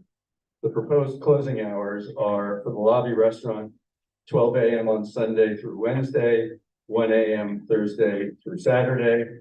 On the patio, 10 p.m. Sunday through Thursday and 11 p.m. Friday and Saturday, which meets DB5's outdoor policy. The rooftop is divided into 2 pieces. Any areas that are fully enclosed are treated as indoor space with hours no earlier than 11 a.m. daily and no later than 12 a.m. Sunday through Wednesday and 1 a.m. Thursday through Saturday, after which the rooftop will be closed to all patrons. Any areas that are not fully enclosed are treated as outdoor space with hours no earlier than 11 a.m. daily, no later than 10 p.m. Sunday through Thursday, and 11 p.m. Friday and Saturday. And the committee vote was, on this one, was 13-0-0-0. Thank you. Are there any conflicts? Are there any questions? Any comments? Okay, take this one to a vote. Gordon, Yes. Brosnahan is yes. Shu, Yes. Bilal, Yes. Dawson, Yes. Ellington.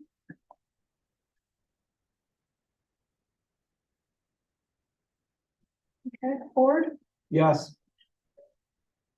Dartman, Yes. Gashaw, Yes. Harris, Yes. Hirschberg, Yes.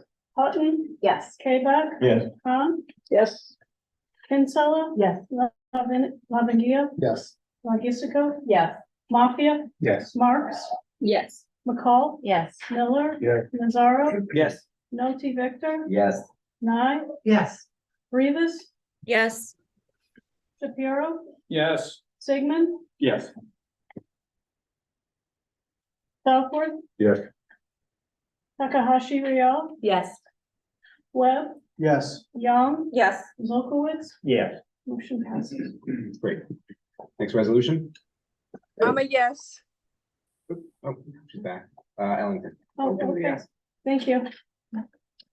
So the third is a liquor license application by Roadside Attractions. It is in the former Limelight space at the northeast corner of 20th Street and 6th Avenue in the actual church space.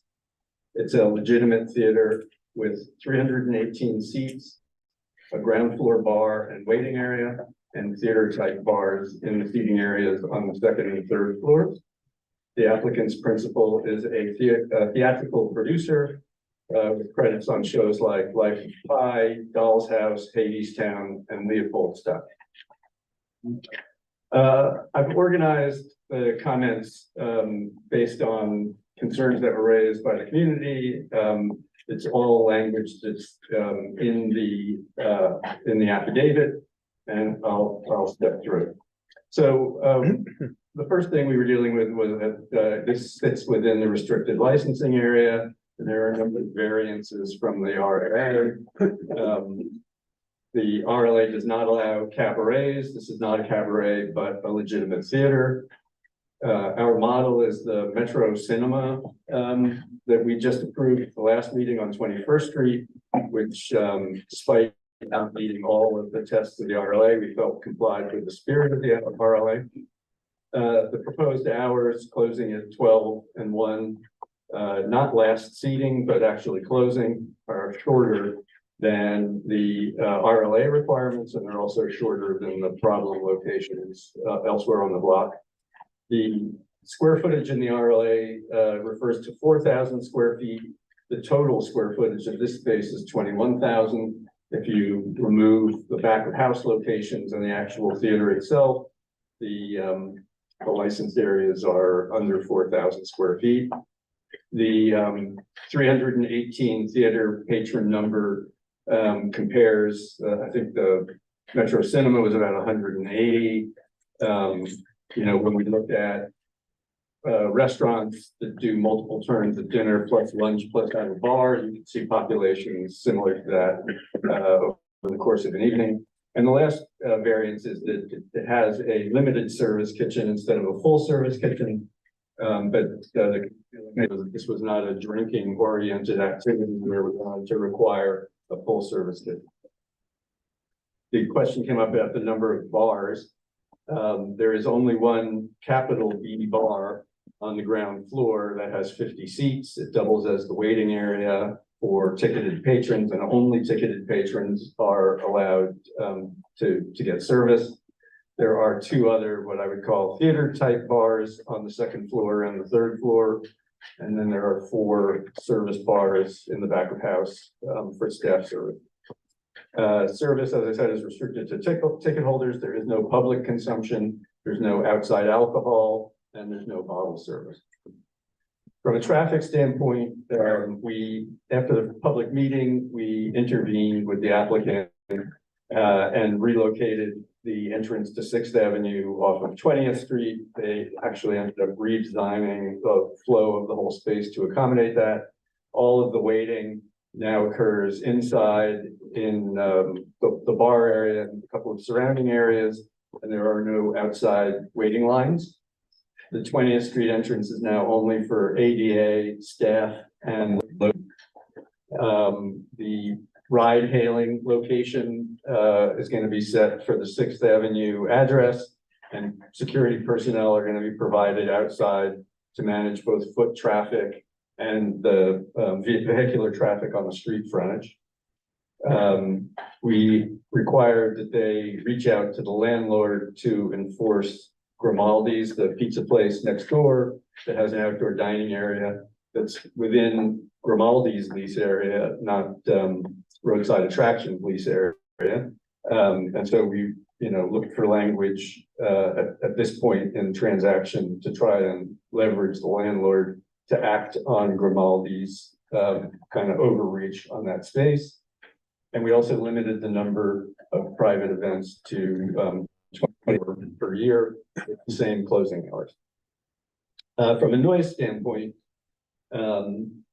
loading and garbage, which is required to be in enclosed containers, pickups have to be during ordinary business hours. Soundproofing and acoustic testing are required to be in compliance with the New York City Noise Code. And since that issue came up earlier, I'll go into a little bit more depth on that. So the New York City Noise Code has 2 tests that are applicable here. One is that there's no more than 42 decibels measured in a nearby residential apartment. And the other is that there not be increase of more than 7 decibels within greater than 15 feet from the premises on the street above ambient noise. So both of those would come into play. And they've already done a round of sound testing. We basically ignored that and said that, you know, once they complete their improvements, they'll have to retest and submit that to CV5. There's no karaoke. Recorded music can only be played at background levels, and there's no dancing or DJs. There's also no outdoor space. We did require that they meet regularly with neighborhood groups and that they provide a live complaint line. I did want to talk a minute about the problems that we know about on the block. Julan, which was the subject of a series of public meetings last year, their license, based on those public meetings, was renewed at the end of October. And so that expires at the end of October of 25. And their closing hours are 12 a.m. and 1 a.m. In accordance with the RLA. There is a bar, Boxers. Their license was renewed in 22, so they're up in March, end of March of 24. Their hours are 2 a.m. and 4 a.m. And then there's a cabaret strip club, Wonderland. Their renewal is up at the end of May of 24, and they're 4 a.m. operating. So with all those renewals coming up, you know, we're hoping that there's an opportunity to continue the public discussion that started in 22 with these other operators and hopefully resolve some of the concerns of the neighborhood with these three primaries. There are also 5 restaurants that have licenses on the block. The committee vote on this was 12-0-0-0. The affidavit was redrafted numbers of times in order to include the concerns that were mentioned by the public, including at our last meeting and before the vote. And the other thing I wanted to add here, similar to the discussion we just had on the cannabis discussion, is we're always concerned about outright denial of these applications because SLA looks at the qualifications, primarily looks at the qualifications of the applicant. And in this case, it would be hard to deny that it's a qualified applicant. And so the concern is if all we do is deny it, then the affidavit and the stipulations go away and they can operate it, you know, however they see fit, which we've had happen with other liquor license applications. So with that, okay, thank you. Are there any conflicts? Sorry, are there any conflicts to the resolution? Are there any questions? I actually have a question. Any question? Go ahead. Yeah, Todd, just on that last point you made, so sorry, David. Sorry, Todd. If we vote no on this, right, that's simply on our recommendation on the liquor license. And their ability to operate the theater is a kind of a separate issue. No, I mean, oh, sorry. I mean, if we deny it, Yeah. they probably continue with the SLA. SLA does their review without our advisory view, and they could accept it or deny it. And if the SLA denies it, they could still open the theater without the liquor part of it. Is that correct? Possibly. I mean, I assume they need the liquor revenue for the thing to make any sense. But if they didn't, the 300 people could still come spilling out into the sidewalk with no security guard to guide them. They could come out onto 20th Street as opposed to 6th Avenue. Right. Right, they could come out at 3 in the morning maybe because there's no limit on the hours at that point. Is that, like, we would have in other words, all these things you put in here would not be in effect anymore. So it's completely out of our control at that point, the crowd and the I believe that's true. So what we're looking at tonight is simply the liquor aspect, because we're opining to the SL, as the State Liquor Authority, what our opinion is. And if we do a denial, they'll see the denial and the SLA can take it, or they could not take it. That's correct. Right, and again, and even the SLA has no bearing on the theater operation itself. That's why it's actually. No, I would assume that would go under DCA, Department of Consumer Affairs, something to that effect with buildings. Any other questions? individuals, like from the neighborhood. I saw one guy who represented 60 people. So if you think of the neighborhood and who came out to say no to this, in this neighborhood, this very small neighborhood, how many people said no? Like in the community, like in one guy, they said he represented the building of 50 people. They were not, I saw that at one of the meetings, like overall, how many people? Yeah, I don't. Please repeat the question. Could you repeat the question, please? Oh, I'm sorry. Yeah, I mean, the question was, you know, we did get feedback. And if you were to take, you know, the number of condo and co-op board presidents that sent us comments and multiply it by the number of units they represent, you know, what would that be? I honestly don't know. I mean, I'm pretty sure we heard from every resident on that stretch between Fifth and Sixth on 20th. You follow up. And did any of them, were any of them in favor of it? The question is, were any of the condo association, block association in favor of it? I think people were supportive of the applicant, but not of, and of the use, but not in that location. Charles. Hi, I was just wondering, you said something about, one of the, and forgive me if I got it wrong. I was having problems hearing, but, something about, the community could make, use of the theatre in some way or have some sort of involvement. Maybe you could go into that a little bit. And also, is this location on the south side of the street or the north side of the street of 20th? And what was the operating hours again of the theatre during the week? So, I mean, the operating hours are 12 a.m. during the week and 1 a.m. on the weekend. And what was the other? It's on the south side of the street. Oh, No, it's not. The northeast corner. The northeast corner. Sixth and Swinger. I know. Right, I'm looking backwards. And your other question was on the use. About the, sorry about the, you said something about when the neighborhood could have some sort of use of it or something like that. Maybe I got that wrong. I mean, it's possible. That didn't come up. Whether the community could use the facility, it's possible. That's fine. Right. Yeah. The privately owned space, so that they want to let the community use it, but that was not part of the conversation. I understand correctly. Other questions? Yeah. Oh, sorry, Aaron. As far as we know, are the seats in the theater removable when, you know, I noticed there's some notes about private events and, you know, some of my concerns are just like the viability when the theater season is slow. You know, I see this place being used a lot for private events, you know, like a Hammerstein ballroom. So do we know that by any chance in terms of, I know there's a lot of restrictions about, you know, there's a lot of rules in the affidavit, but I guess, do we think that it's a agile space where the seats would come out when the theaters are, you know, dark, for example, and it becomes a more private venue for whatever event that takes place? Do we know that information? Not really. I mean, they showed us, you know, a couple of versions of floor plans, but they always total 318 theater seats. Right. So, Okay. yeah, I don't know if they're fixed or not. I mean, we did limit the number of private events to 24 a year, which they said would be focused, you know, on the holidays for the most part.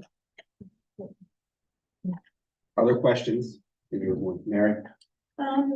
Just because I pass by it a lot, that I appreciate that they tried to move the ingress to Sixth Avenue, but the only doors I see there are those old two church doors. Are they saying that they're not going to have people queuing and they're still going to be able to have 300 people go through those tiny church doors? Yeah, let me pull out the floor plan. I think there's more than just the, there's two doors. As you're facing the church, there's another set of doors to the left of the. Well, let me pull out the, one second.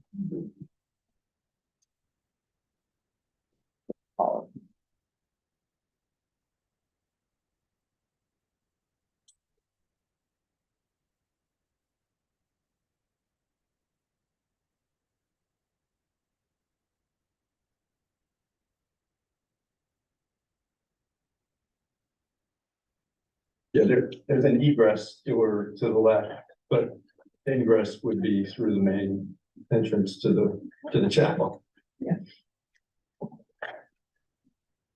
Aaron, want to add you? Quick follow-up to some of my other questions. So the 24 private events that are allowed, those fall in the same calendar month? Is there any restrictions on they could be in a row or? Well, we started out saying 2 a month, and then we ended up saying 24 a year. So I guess in theory, I mean, they did say it will be focused predominantly around holidays, not just Christmas, but. Okay, thank you. Leila. What is the total capacity of the building? It's over 900 people. And we asked them, are there standees, and they said, no, but it's only going to be 318 seats. And that's how the affidavit reads. You can follow up, yeah. But the total capacity could be 900. Yeah, it's, the fire capacity is over 900. Renee. So if, I'm not saying that, I'm not suggesting in any way they're bad actors, but say it turns out that they're going out the wrong way or there's no security or whatever. What do we do? Like, we don't have the opportunity then to close it down and pull it back and do anything except call 311. Is that, I mean, I don't know. I'm not. Yeah, I mean, I don't think it's any different. I'm sorry. No, It's not any different for this than it is for any liquor license or for that matter, even the new cannabis, once those are open, we'll have issues, I'm sure, with a few of those. So yeah, I mean, for the most part, it's, our leverage is at renewal. Our leverage is that we have a document, a legal document that says how they're supposed to behave, and we can choose, how we want to use that. There are other things that we've started talking about. We deal with all the same lawyers all the time. They're constantly bringing us new applications. Well, what about the old ones that are causing us problems? So I think there may be other leverage points that we've been hesitant to use, and that this problem rises to the level where we should be considering other tools to try and solve these problems. There is also an SLA complaint hotline, which has varied levels of success. I would say that very generously. I feel like the putting the public directly in front of all of the operators together has a different outcome. When they can't point the finger at each other, when they're face to face with people that live on the block, when we can point to the affidavit requirements, I think you get a better result. It required a lot of effort over a long period of time to accomplish that with Julan. Julan had thousands of dollars of SLA fines at the end of the process. Craig, that you described, and I don't know how much it changed their operation, but we saw them eliminate their outdoor dining on the heels of a series of public meetings where that was a focus issue. So, Michael, I was just wondering if the committee had concerns about things like this operating similar to the box or like Queen of the Night, like as a dinner theater event type thing that has the potential to expand beyond. And then on the other side of that is that therefore benefit from us getting the affidavit that restricts that. yeah, well, yeah, I mean, the affidavit says it's not a full service kitchen, it's only a limited kitchen. So I suppose if they tried to change the definition of the space, they would either have to come back to us or we would just say they're in violation of the affidavit. Zool. Yeah, David, did the committee consider a film shooting? This was a very popular film shoot location when on location production was high in the city. It hasn't been in recent years, but did the committee raise the question? No, I don't believe that came up. I mean, it's not expressly authorized or not authorized in the affidavit. Right, and wouldn't it be unauthorized if it's available as a film shoot location through the mayor's office, it can be used, and that could be the 24 times a year. I don't think that's considered a private event. I mean, I don't know if they were to lease it out for a film shoot. I mean, maybe. I can't really answer the question. Simply because that's probably the most invasive use of the air. Yeah, I mean, the community would have access as they do now for, you know, film shoot permits. So I guess they can be dealt with separately. Layla, do you have a question? Yeah, and you know, maybe I'm gonna phrase it as a question. It could also go in comments. You know, I'm just trying to understand the effect of the stipulations. The stipulations seem to be descriptive rather than directive. And I just need your help understanding that, because, you know, it does, the description, it says that patrons will enter through Sixth Avenue. But does that mean that patrons must enter Sixth Avenue, and that we would have a recourse if they were not to, or if they were to choose? And what would this recourse be for the residents of this block? So, yeah, I mean, my interpretation of will is that that's the only entrance that they can use for entrance to the space. I think the second half of the question falls into anything that they would do that violates the affidavit. You know, they felt more approachable during the process. They made a lot of changes to the design. They agreed to a lot of changes to the affidavit. You know, but we would have to enforce the affidavit as we would with anybody else that we have an affidavit with. So I would like to make a friendly amendment that will be replaced with shall. You're the chair, you can accept or not. The only issue is that it's not going to be in the affidavit that they've already signed. But our resolution, that's fine. You can accept as the chair of the committee. I can chair the committee. It's up to you. I would deem that as friendly, but it's up to you whether or not. Yeah, no, and I guess we would go back to them and say, for now, you know, if that's what the end result of the vote is, right, we go back to them and say, this is what the board wanted. Let's re-execute the affidavit. But our resolution would, our resolution, if you accept that as a friendly amendment, would be changed. That's not that's not an issue if we go back to them and say, can you? And that affects our resolution. Our resolution would say, shall. Right, and I think that's fine, because I think it's consistent with our discussions and with the way it's drawn up now. How do we make sure that they actually sign this affidavit with this new updated language? And would it make sense to actually refer the matter back to committee so that this can be implemented, executed by the applicant, and referred back to the full board? I mean, the alternative time. I don't think we have time, isn't it? Yeah, well, we'll lose our window, but we can do it whenever we want to. But the other thing is, if we authorize it with shall instead of will, and they balk, then it's a denial. All right, then I'm fine with that. I'm fine, yeah. So it is accepted as a friendly amendment. Yeah. Thank you. Mark. Hi, this is Mark. Will is actually stronger language than shall.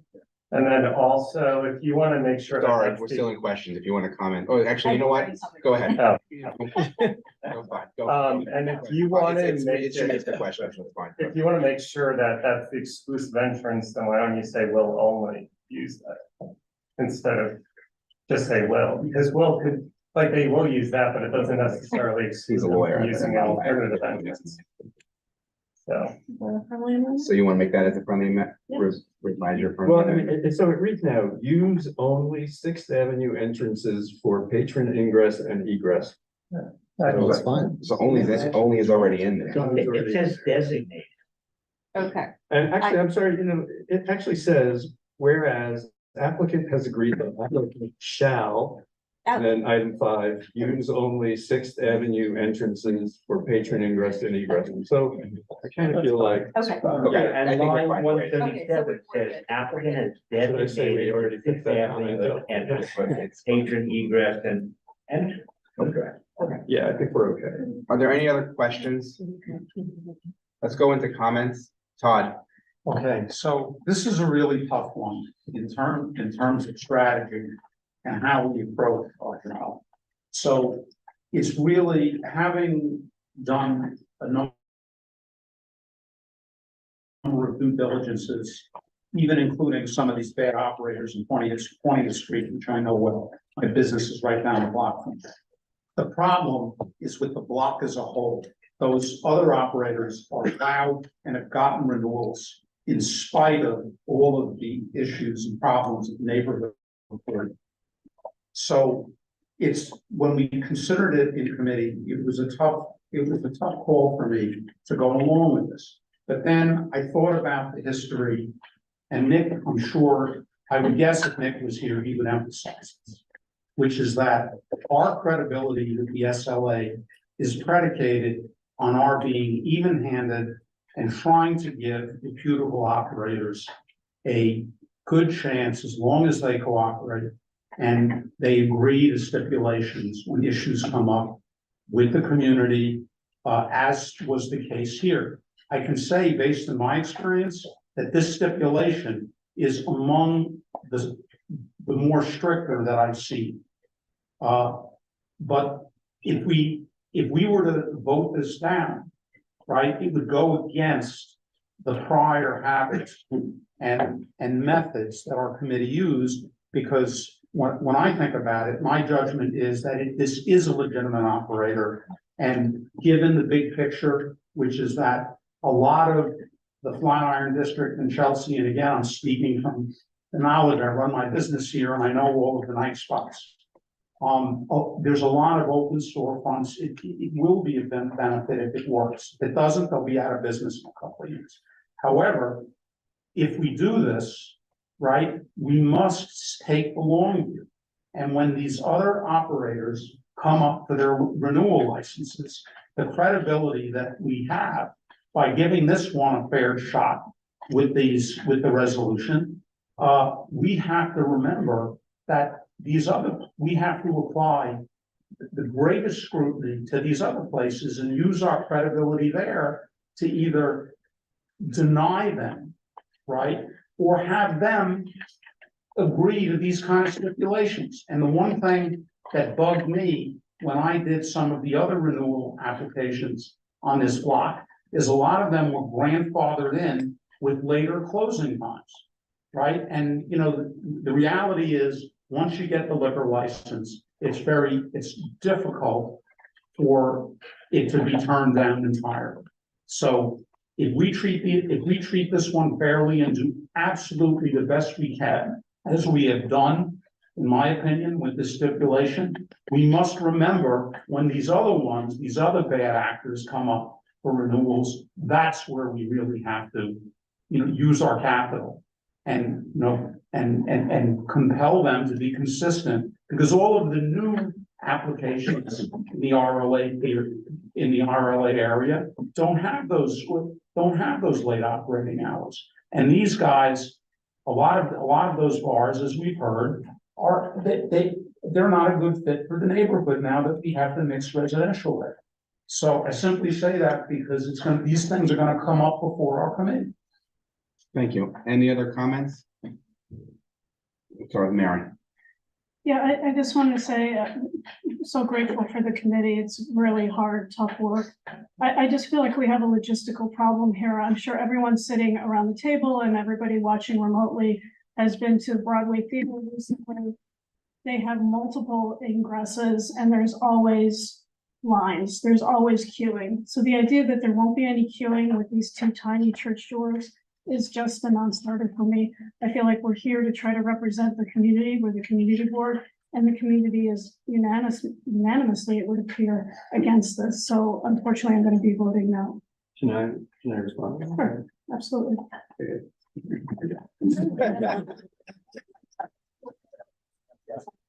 So we raised this exact. She is next in line. We raised this exact point with the applicant. And the answer we got back is that the ratio of seats to the public space on the ground floor is completely different in this facility than it is on a Broadway theater. So there's no way that, you know, a big Broadway theater can accommodate 1,200 people in the lobby of that space. So they all spill out, and that's how theaters were designed at the time. You know, the bar on the ground floor and the space around it is adequate for processing people directly in and then directly upstairs. So part of the change that we required when we moved the entrance to 6th Avenue was that they have adequate reservoir space on the ground floor to accommodate it. So their answer is, it's a completely different design than a Broadway theater. Janice. Yeah, thanks. So I just wanted to add, something I had said during our SLOT meeting and that Bill had brought up earlier, which is that what we're voting on tonight is the liquor license. And that is not necessarily tied to the fact that this location might become a theater anyway. So, you know, I definitely share the same concerns. I hear the concerns of the committee, the community where, you know, we're going to have hundreds of people going in and out of this building. But unfortunately, the liquor license itself will not impact that number of people. If anything, this could be an opportunity to use a liquor license and the affidavit that is attached to it to basically alleviate these concerns that are being brought up. And, you know, I agree with what others have said, where the committee has really tried to listen to the community and incorporate those concerns into the affidavit. And I do think, you know, if you look at the affidavit, that that those interests have been served. Leila. Okay, so a little bit of context. I've been living on this block for 21 years now. I joined the board because of this issue. For you know, the past 21 years, I've been sleep deprived. That's probably why I'm so cranky. We have 7 liquor licenses on this block. We have a strip club, we have a sports bar, we have a 2 lounges, and a couple of restaurants. That would be the 8th liquor license. This establishment, as you've heard, will bring 318 patrons twice per day, every day. The cumulative impact is going to be really very detrimental. The reality is that, you know, the sound coming from the establishments can be a problem. But the traffic and congestion is really the big culprit here. So, you know, bringing so many people who likely will be dropped off on 20th Street simply because, you know, 6th Avenue is too congested, is very likely. The sidewalk in front of the building is very narrow. You have vent grates that take up half of it. There is a bus stop right in front of it. The likelihood that Grimaldi would remove their encroachment of the sidewalk, you know, remains to be seen. So that's, you know, for a little bit of the context. These liquor licenses have been in place, you know, the 7 existing liquor licenses have been in place for, you know, pretty much the entire time that I have lived there. And they have been a problem for, you know, those 2 decades. So let me give you a little bit of an understanding of what happens when you're dealing with a bad neighbor. Whether it is, you know, the strip club, the sports bar, or the lounge. First of all, no one wants to take responsibility for those patrons that are in the street. They're in the street, they're no longer the patrons of this particular venue. So the accountability is already very hard to get from these establishments. So, you know, we call 311, we complain, we fill complaints on the SLA website, we call the community board. The last time I organized a meeting, and I am a member of this esteemed organization, it took me a year and a half to get a meeting with all the operators. And, you know, it was actually not all the operators, some operators. And the meeting went along the lines of, well, you know, how do I know it's my patrons? You know, oh no, I would never do that. No, they were probably coming from somewhere else. You know, the big absent was Joëlan. So basically, you know, everybody else blamed it on Joëlan. What happened for the neighbors? What happened for the residents? Not much. The shed, you know, a big shed was removed, but in terms of vehicular traffic, honking, music playing, blaring at all times of the day or night, violent episodes, fist fights, knife fights, this has been ongoing. So now I am asked as a resident of this block to vote on this new application. I support theater, I support the arts, I want something good happening in this building. It's an important building. I want it to be occupied. The traffic reports, it identifies the location erroneously. So that alone really, that doesn't set the stage too well, what other inaccuracies are in the report. Secondly, it makes assumptions that I believe are entirely untrue, including the fact that they would scatter the entrance of the patrons throughout more than an hour. And this is simply not true. Patrons that go to the theater, and we see it at established Broadway theaters, they actually arrive in a much more concentrated period of time. There is only one double door to provide ingress. The applicant disclosed that they're not planning to do any alterations to the building. Currently, the accessible entrance is hard to reach, and it's on 20th Street. So that alone contradicts the fact that they would take, all ingress through 6th Avenue. So overall, given my experience for the past 2 decades with the SLA, with the NYPD, with the community board in their response to the community for these types of uses, I have no trust. I have absolutely no trust. And therefore, because my quality of life matters to me, because I'm hoping to protect the little bit of sleep that I have and not make matters worse, I'm going to vote no. And it's a heavy vote for me because I do believe that the stipulations are important, and I think we would be much better off with stipulations that we can enforce. But unfortunately, when you are dealing with a bad actor, even if you have good stipulations, they are meaningless. So it's a very sad state of affairs. I will vote no, and with really a very, very heavy heart. I've spent 18 years volunteering on this community board, and I really feel very, very defeated tonight. Zul. Yeah, I think this is a tremendously difficult and painful decision, and really speaks to what this body is and what it can and it can't do. This has come up in various ways, in transportation, in landmarks, in other committees.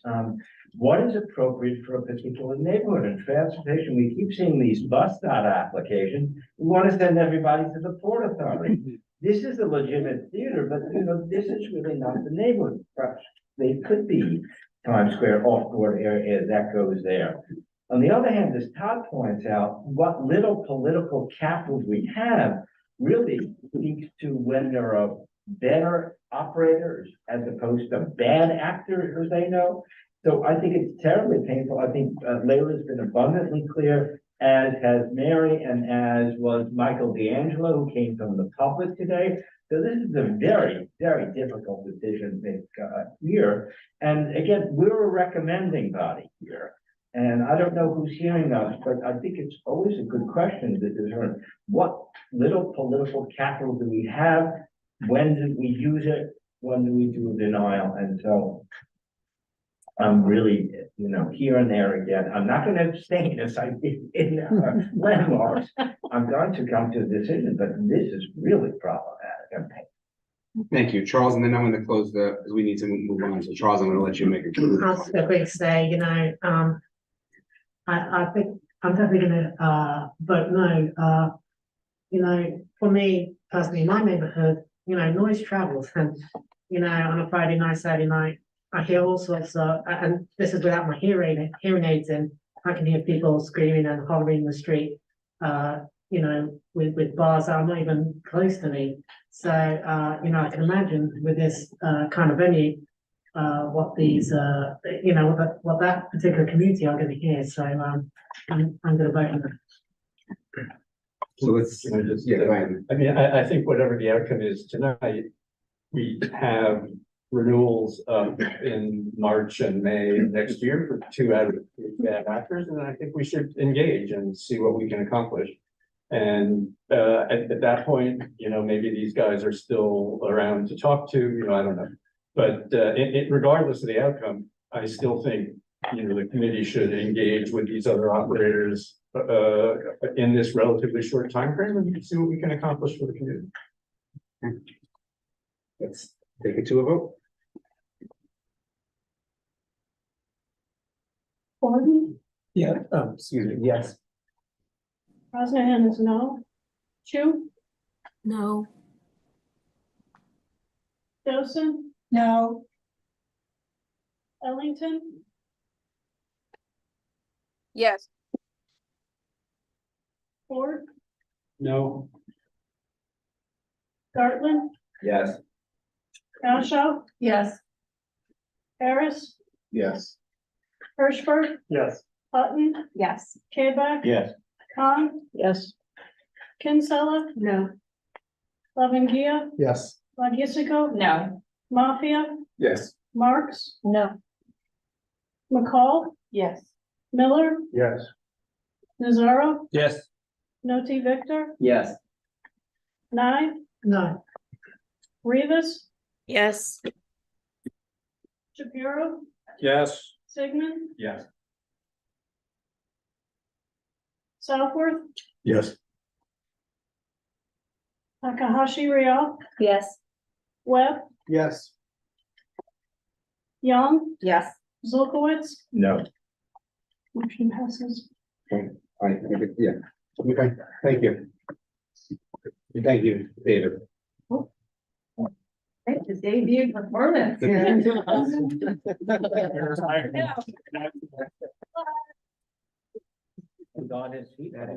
is one man who does not like Nick Athmail tonight. Tonight is the night of understudy. Parks and public spaces? Yes, I'm here to represent Parks and Public Spaces. Hello, friends. We have 4 items tonight. Do we need a stretch break, by the way?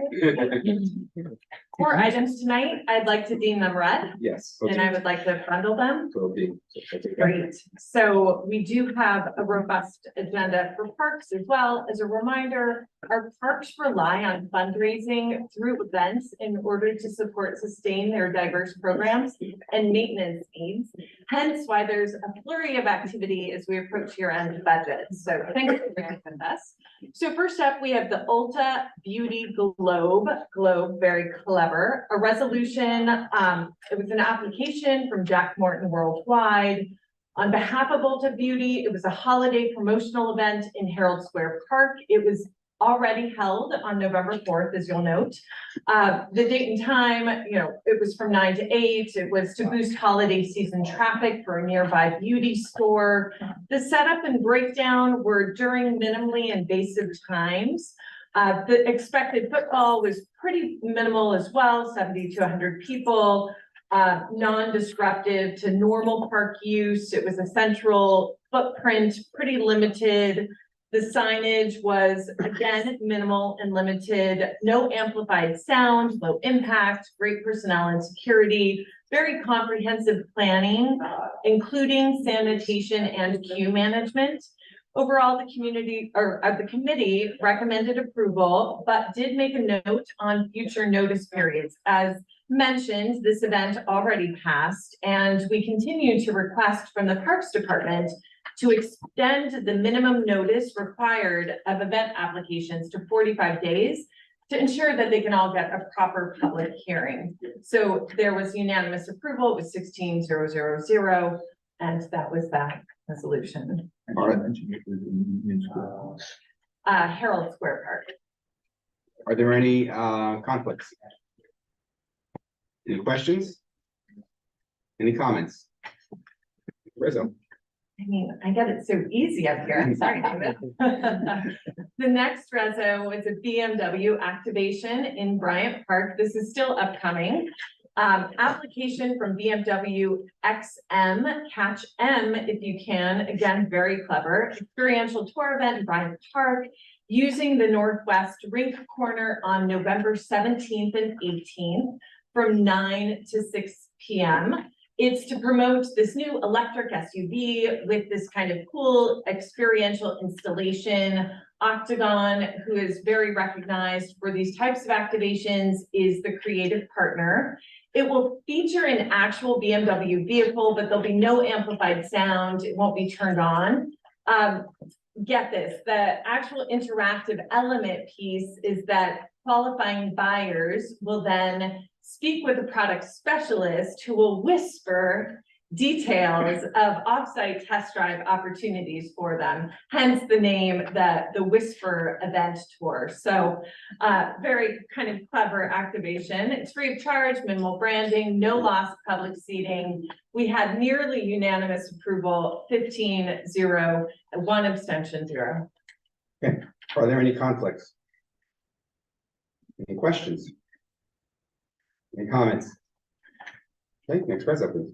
Everyone's gonna add one of those to their holiday shopping list. A quick comment. Yeah, $164,000 gonna have to. I looked it up as well, yes. Okay, so next up, we have Kohl's Holiday Feels, also in Bryant Park. It's actually overlapping in days, but has a very small footprint, so not to worry. Again, application, one-day activation event, utilizing a very kind of cool digital kiosk that will be featured at the lodge. It happens from 10 a.m. to 10 p.m. It's going to be AI powered for personalized holiday poems and gift ideas. Very subtle, contained within a 15 by 15 area, minimal staff, no amplified sound. There is free access with a couple of giveaways, and we did clarify there's no retention of personal data. And we did also ask for AI disclosure in usage of the machine and the equipment. The Bryant Park Corporation endorsed the event. They're getting quite a significant charitable park contribution. And we recommended approval of this, and it was unanimous again. 6-0. Are there any, excuse me, are there any conflicts? Any questions? Any comments? Okay. Feel like everybody was tired after the last couple of resolutions. Okay, so finally we have the Porcelanosa event. I was practicing that, sorry, friends, at Madison Square Park. It's a resolution from the Conservancy there, an activation on behalf of that store that I won't pronounce again, a holiday marketing event. It's going to run from November 29th through December 2nd. The setup will be a couple of days preceding and a couple of days after. Essentially, the concept is a large pop-up resembling a gift box that will showcase products. The Porcelanosa store is nearby, and people will be directed there for special events. There'll also be brand activities and public engagement happening within the gift box. The internal sound is very low. It's below 80 decibels. We weren't worried about that. We did consider power consumption, and kind of all of our guidelines and regulations were met. There's no food distribution, minimized park disruption. Again, this is a significant financial contribution for the park, and that was very important for us to consider as well.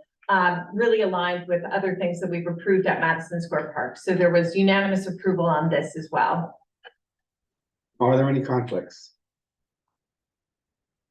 Any questions? Yeah, is the, Mike, is the November 26th to December 4th or December 2nd?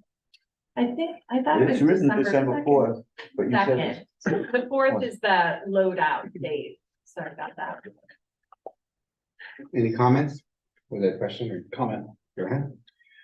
So we love Madison Square Park. We love the Conservancy. You know, they're really struggling with fundraising, and they sort of talked about that, you know, they have a limit on how many marketing events they can do per year. Each of those events is bringing in less dollars. So they did bring up the concern that they may have to ask the city to renegotiate their deal to allow more marketing events because they're not hitting their revenue goals with the 4. So just something to look out for. I think that's a potential conversation, but obviously this application, there was no issue, but I do think it's good to have on the radar that they're gonna have to renegotiate, which means more marketing events at less dollar per event, which could be a future burden on the public space of the park. Any other comments? Okay. Take it to a vote. With people on the TV. Gordon, Yes. Rosnahan is yes, Chu, Yes. Dawson? Yes. Ellington, Yes. Ford, Yes. Gartland, Yes. Gashaw, Yes. Harris, Yes. Hirschberg, Yes. Hutton, Yes. K-Bach, Yeah. Pound, Yes. Kinsella. Yes. Lavangia, Yes. Slagisico, Yes. Mafia, Yes. Marks, Yes. McCall, Yes. Miller, Yes. Nazaro, Yes. Noti Victor, Yes. Nye, Rivas, Yes. Shapiro, Yes. Sherburne, Sigmund, Yes. Southworth, Yes. Takahashi Real, Yes. Webb, Yes. Young, Yes. Zolkowitz. That's He's still on, He's okay. out of the room. Motion passes. Thank you, Kim. Beth.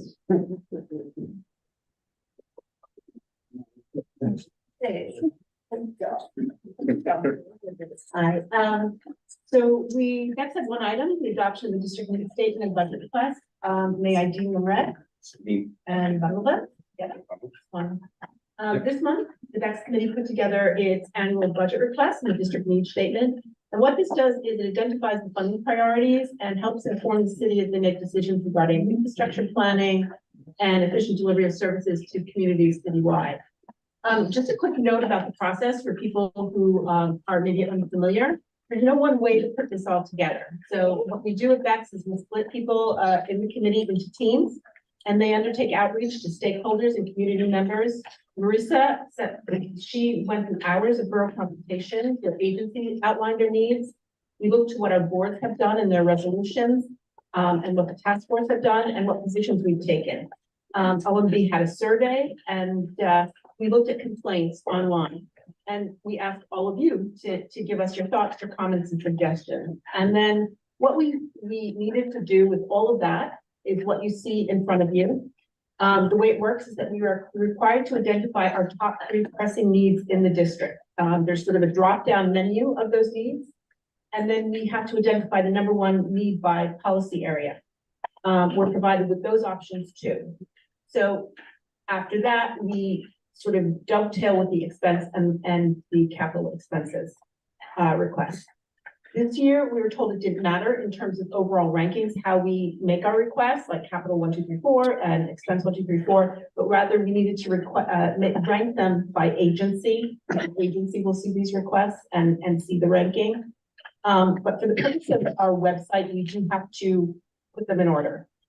Our top 3 issues this year are homelessness, economic recovery, and quality of life. And when we say homelessness, I mean, it's hard to settle on just one, right? So when we say homelessness, we included the need for affordable housing, as well as the need for mental health services and outreach for agencies that assist the unhoused, as well as programs to move people into permanent housing and assist them with rent. In terms of economic recovery, we included our retail establishments and also the quality of life, which includes everything from bike enforcement to sanitation to noise.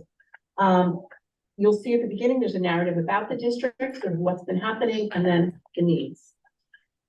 I'm not going to go through the whole thing, but I will go through the number 1 in each of the policy areas. In healthcare and human services, the most pressing issue was services to prevent or reduce homelessness. That includes myriad things like mental health services, funding for legal aid eviction cases.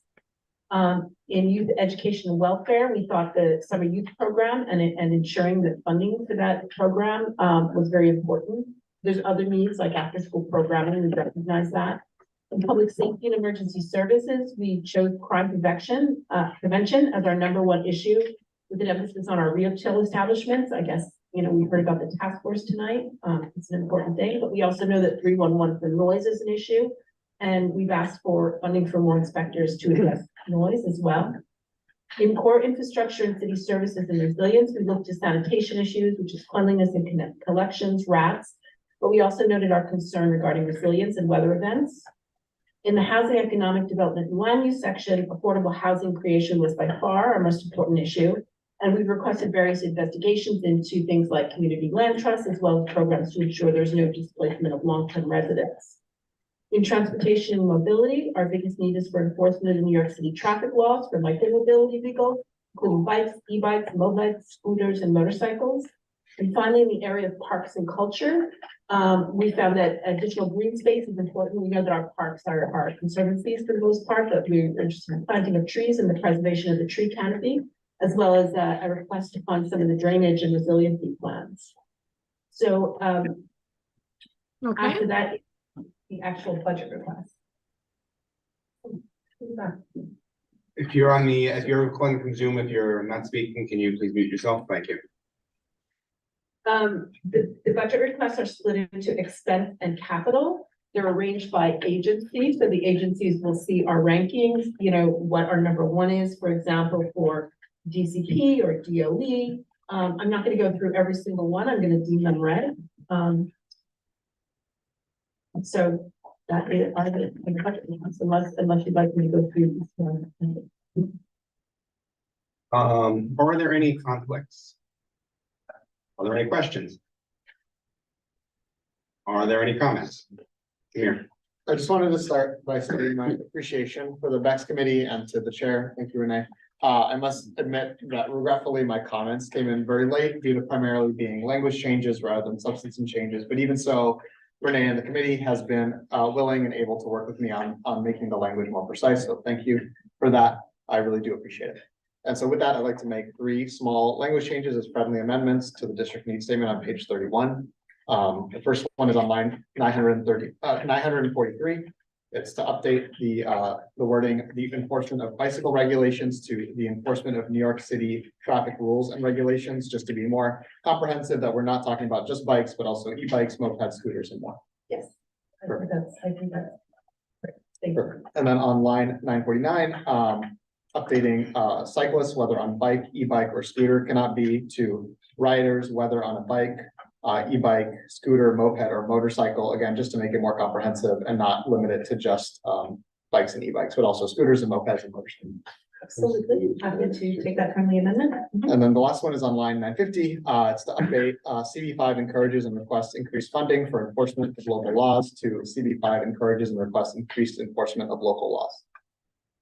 And the reason for that is because, you know, the NYPD who is supposed to do enforcement of these issues has had an increasing budget year over year, and the enforcement, if you look at their moving violations that are issued year over year, have been going down. So I'm personally not convinced that they need more budget to do the enforcement, but I do think we do need the more enforcement. So I'm just suggesting that we drop the word increased funding and just have it be CB5 encourages and requests increased enforcement.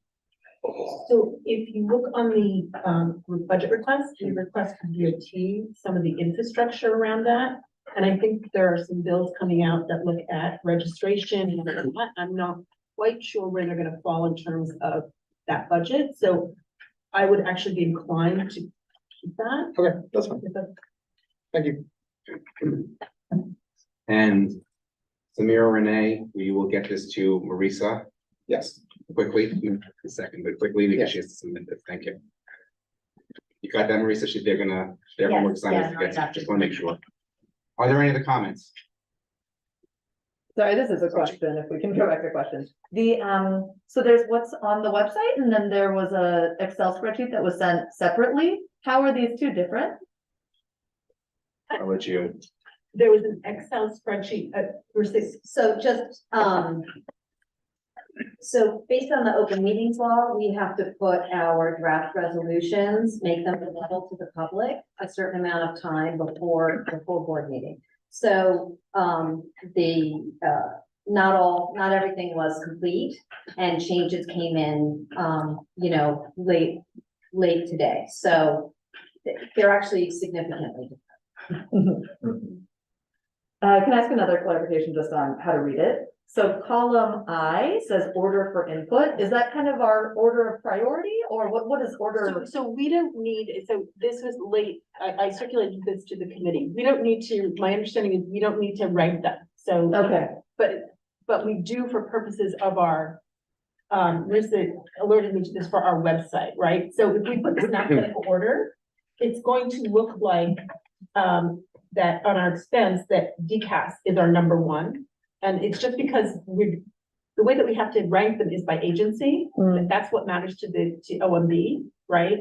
So when we look at our DOT, for example, we have 3 items for DOT and expense. We wanted to make sure that they know that bike lane enhancement is our number 1, increased funding for open restaurant program is number 2. It's by agency, but when we put it on our website and when we input it that way, we need to rank them so it doesn't look like DCAS is our number 1. Does that make sense? So I put on the right side order of the request, how it's gonna look on our website, and it's in line with the district needs statement. Thanks. Any, Charles? I just want to compliment Renee and the committee for great work here. I think this output gets better every year. Thank you. Thank you. It's the committee. The committee works really hard. I mean, Chuck has been here for a long time on Betsy. We were trying to figure out how best to put it together. The committee works really hard. Isabel, Joe, like the whole, this is a group effort, like including Chuck. Any other comments? Okay, let's take it to a vote. Right, Gordon, Yes. Bosnahan is yes, Chu, Yes. Joseph? Yes. Ellington, Yes. Ford, Yes. Gartlett, Yes. Goshaw, Yes. Harris, Yes. Hirschberg, Yes. Hutton, Yes. K-Back, Yes. Khan, Yes. Kinsella, Yes. Lavangia, Yes. Lagisico, Yes. Mafia, Yes. Marks, Yes. McCall, Yes. Miller, Yes. Nazaro, Yes. Noti Victor, Yes. Nye, Yes. Rivas, Yes. Shapiro, Yes. Sherburne. Sorry, I'm asking for him, Sigmund, Yes. Selection is abstaining, Southworth, Yes. Takahashi Real, Yes.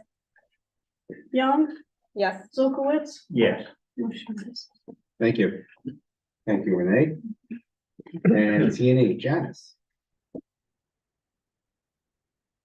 In her debut.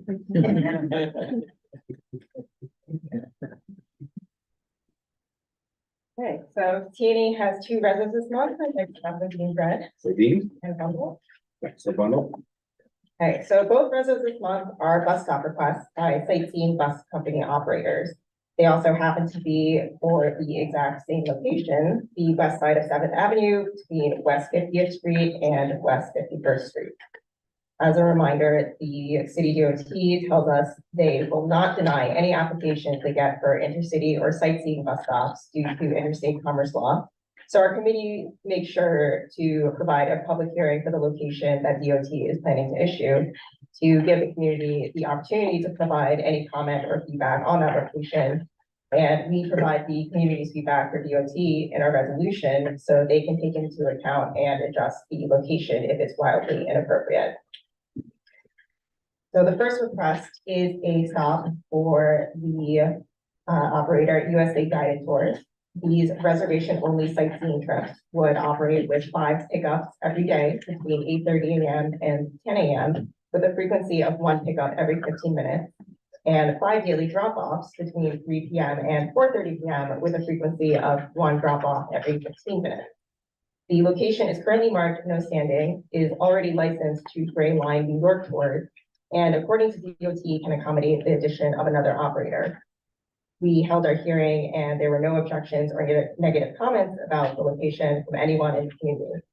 The Times Square Alliance did tend to note that the Winter Garden Theater was nearby and may be letting audiences out at times near some of the drop-off time, but did not have any serious concerns about this. We also, as we do with every sightseeing bus stop, reiterated in our resolution that we call on DOT to develop a comprehensive plan for street use in the district by working with the city's chief public realm officer, including a comprehensive plan for sightseeing bus stops just at this point. We'd much prefer dealing with an overall vision than placement of these stops one at a time. With that noted, our resolution characterized the community's feedback about the placement of the stop as having no significant objections, and we adopted that characterization unanimously 14-0. 14-0-0. Right. Just to be clear, people are saying that happens. Are there any conflicts to the resolution? Any questions? Any comments?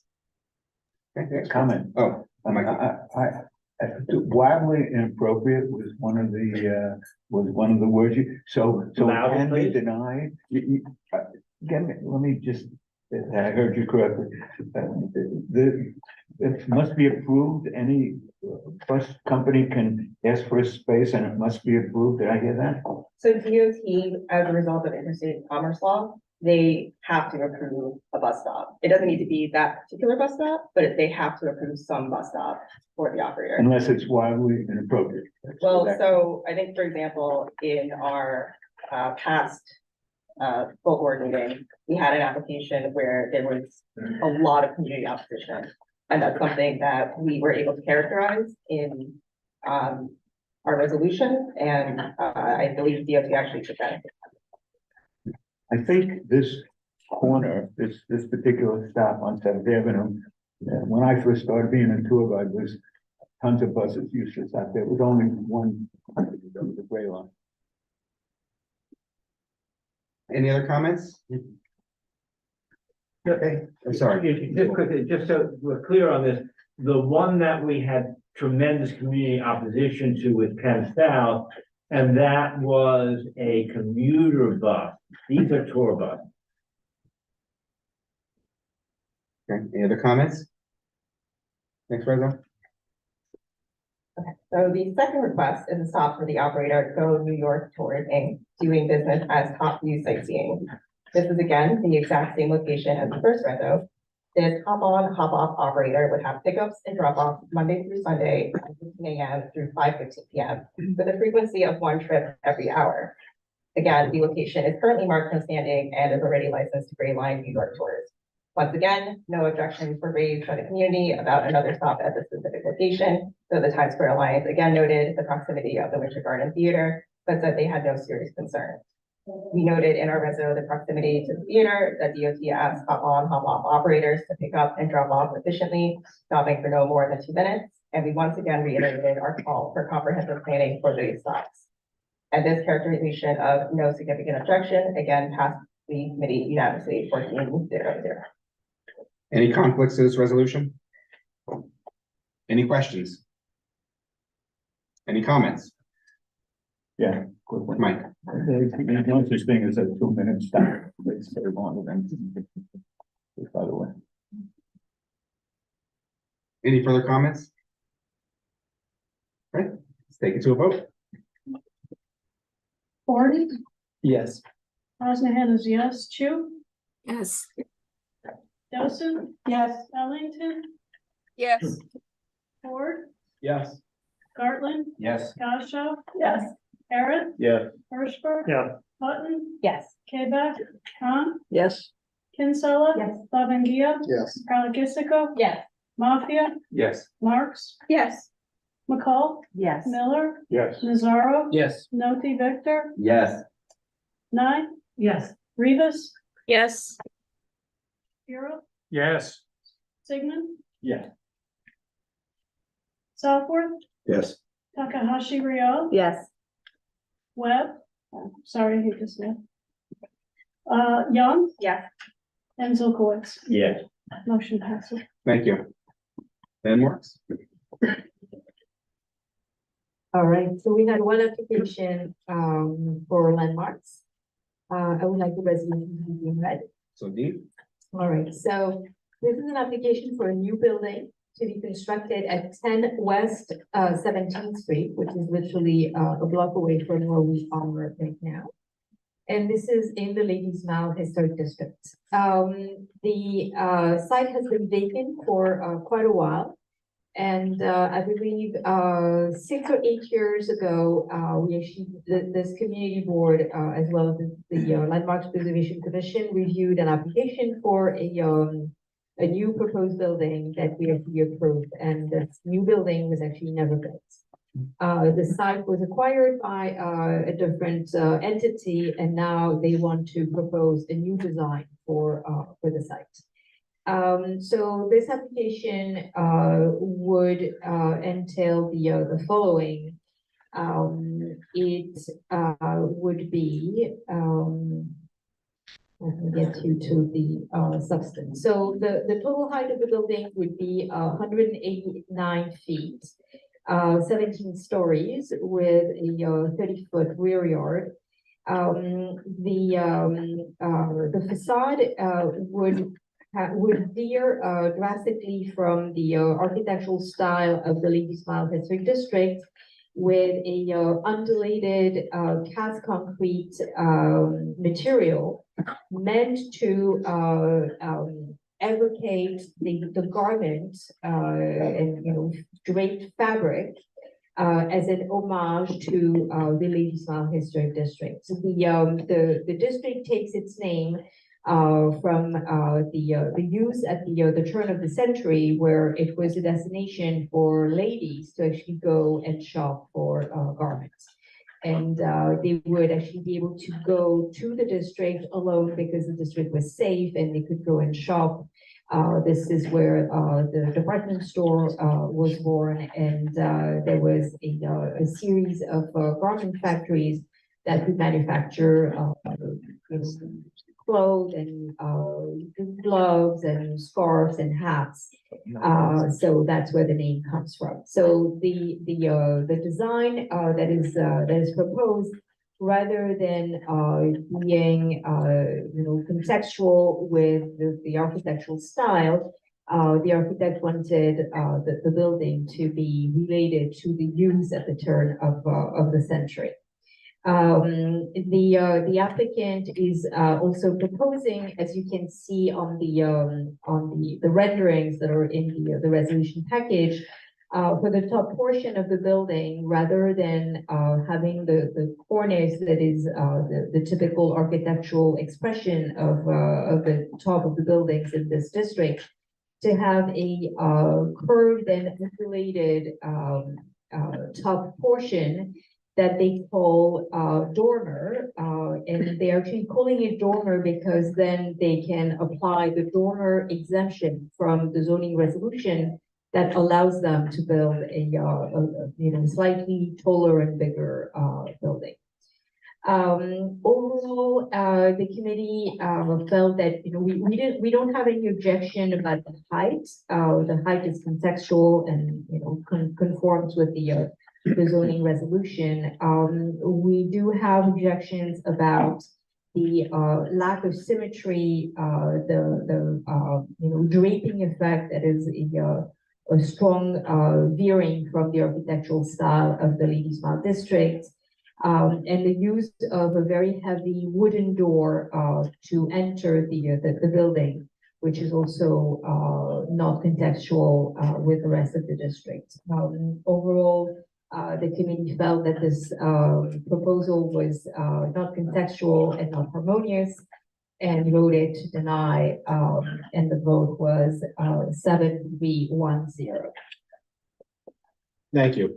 Are there any conflicts to this resolution? Are there any questions?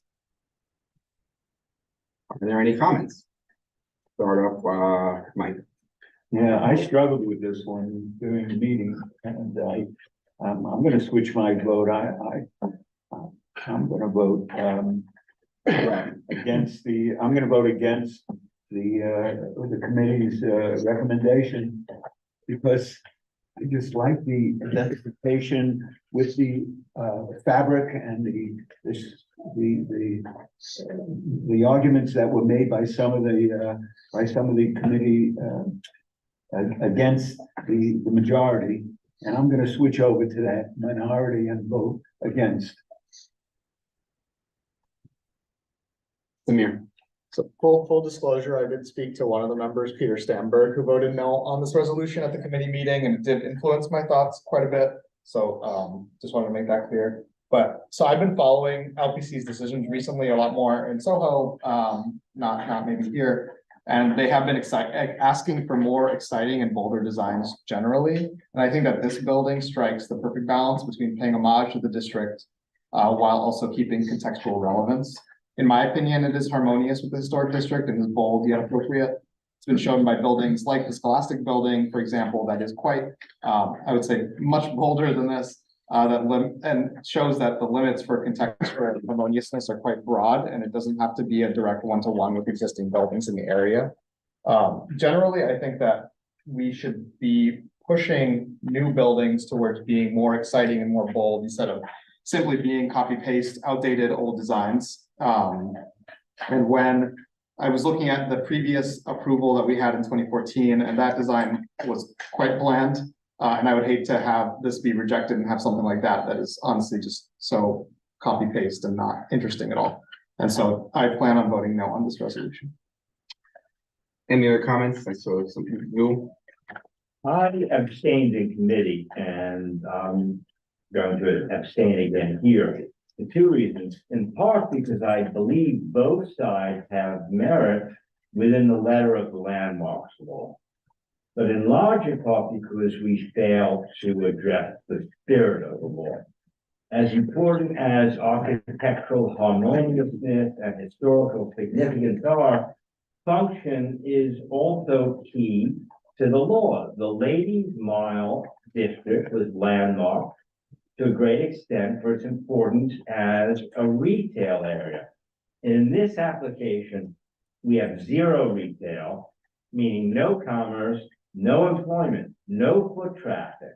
What we have here is another market rate housing development with zero affordability, little respect for environmental sustainability, no provision for car owners, nothing to offer the wider community. But it is a nice design. All protected as always by the as of right zoning, profiting only speculators and never the people of the city as a whole, and not this community. I abstain and will abstain on this vote. Are there any other comments? Swati. I also plan on voting no for this one, but actually for a very different reason than what Zool just mentioned. I think that we have a lot of commercial and we have a lot of retail in this area and a lot of it is vacant. I think Amazon has really taken a bat to first floor retail and we're seeing those vacancies up and down in the district. On the other hand, housing is, affordable housing was the top priority in our Bex thing. This particular building, even though it's market rate, is adding badly needed housing stock, which is, when I think about the needs of our district, for me, housing instead of a vacant lot is a no-brainer, and housing over commercial and retail is a no-brainer. I also think it looks pretty sweet, so I'm gonna vote no. So I would like to really reframe the conversation. Yeah, Landmarks does not deal with use at all. We're not here to comment on use. And this is something that I'm really urging the entire board tonight to really do. The question that is in front of us is whether this particular design is harmonious and contextual and appropriate for the district. The question is not whether we want housing, we want commercial. That would be a zoning issue, and New York is an as of right framework, meaning that if the zoning is permitted, it can be built and there is no discretionary review. The only reason why there is discretionary review here is not for what is happening in the building. Whether this building would be commercial or housing is really not in front of us. What is in front of us is not even the aesthetics. It's not even, do we like the design or do we not like the design? The question that is in front of us is this design harmonious and appropriate for this district?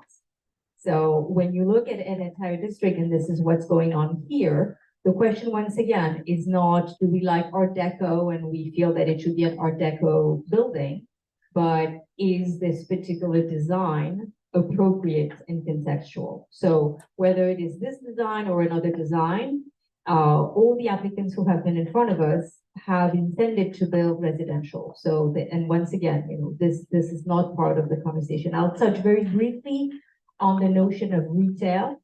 We did discuss the issue of retail because in this particular district, retail is actually a strong element of the streetscape and constitutes the character of the district. But at the same time, we're very mindful that it touches on use, and use is not under the purview of LPC. So for that reason, we mention it. We do mention that, it is something that, crosses our, stream of consciousness.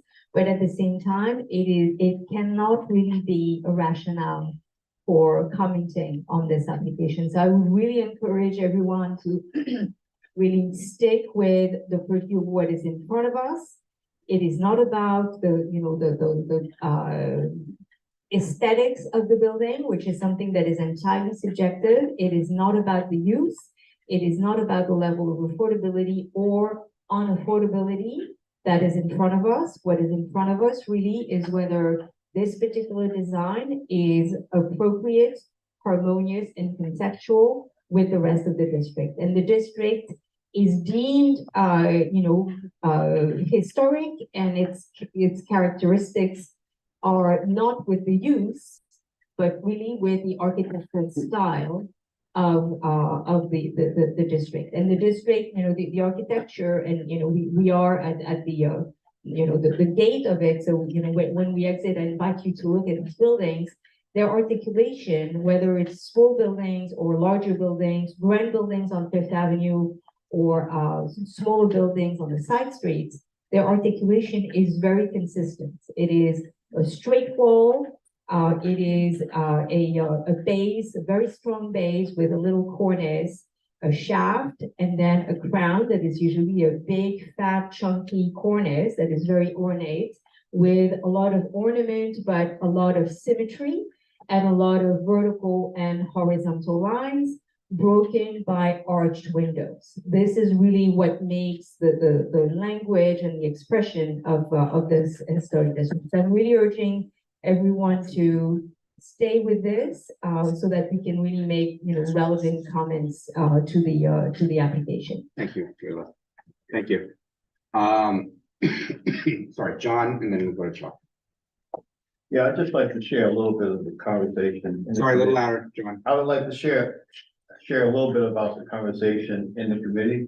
For me, it was sort of a 50-50 proposition. But several of my colleagues made a compelling case, an interesting case. The contextual goes beyond the physical and includes the intellectual, the historical, the economic, the social, the political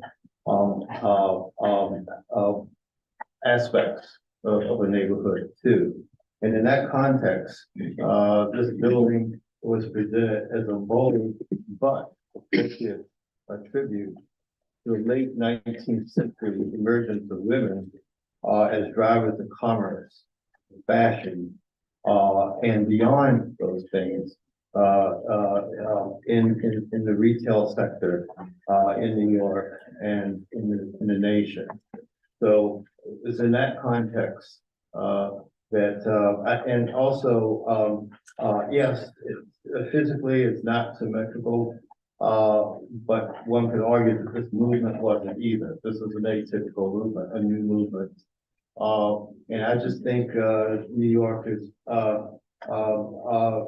needs to give more of a nod to its history. I had even thought it would be helpful if the building could be contextualized a little bit. That was not decided not to be in a resolution, but be contextualized the way certain statutes in the city are nowadays. So with that having been said, I'm going to vote against the resolution. Chuck. I was one of the three who voted no at the committee, and I agree with John, so I'm gonna vote no on this resolution as well.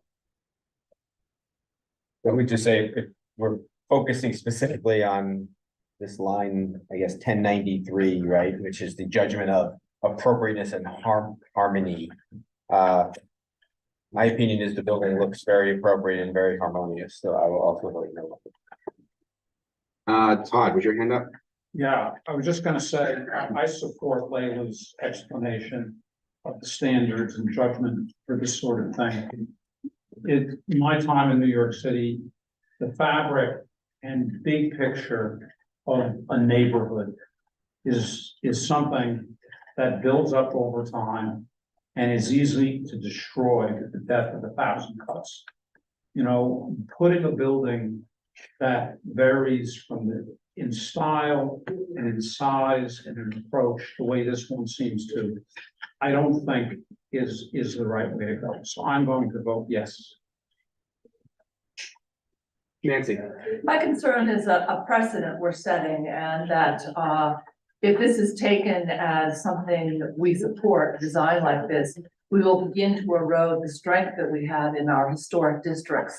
So to me, this is a big hole in the street wall and it's the street as you walk down and look at many buildings being good neighbors with one another visually. This is not a good neighbor building. This is a bad neighbor building and it's a precedent that I cannot support. So I will support this resolution. any other comments? Aaron? So I'm gonna support this resolution, you know, as a amateur architectural student, not a professional in the realm of architecture. You know, I think for any New Yorker that's lived most of their life in the city and has walked around the Ladies Mile Historic District, this is not harmonious architecture with the Ladies Mile Historic District for clearly a lot of reasons. And again, you know, this is could be a wonderful futuristic design building, but it is not harmonious with the intention of the historic.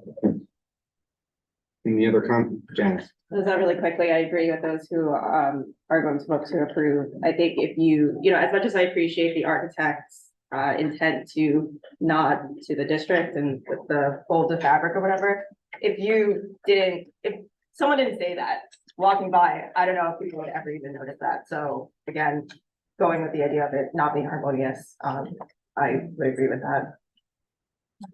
Any other comments? Can I just? Quickly, yeah. There's a lot of different shapes of buildings in the Ladies Mile area. There's one that's shaped like a triangle, I'd say. There's another one there's a lot of different architectural elements already there.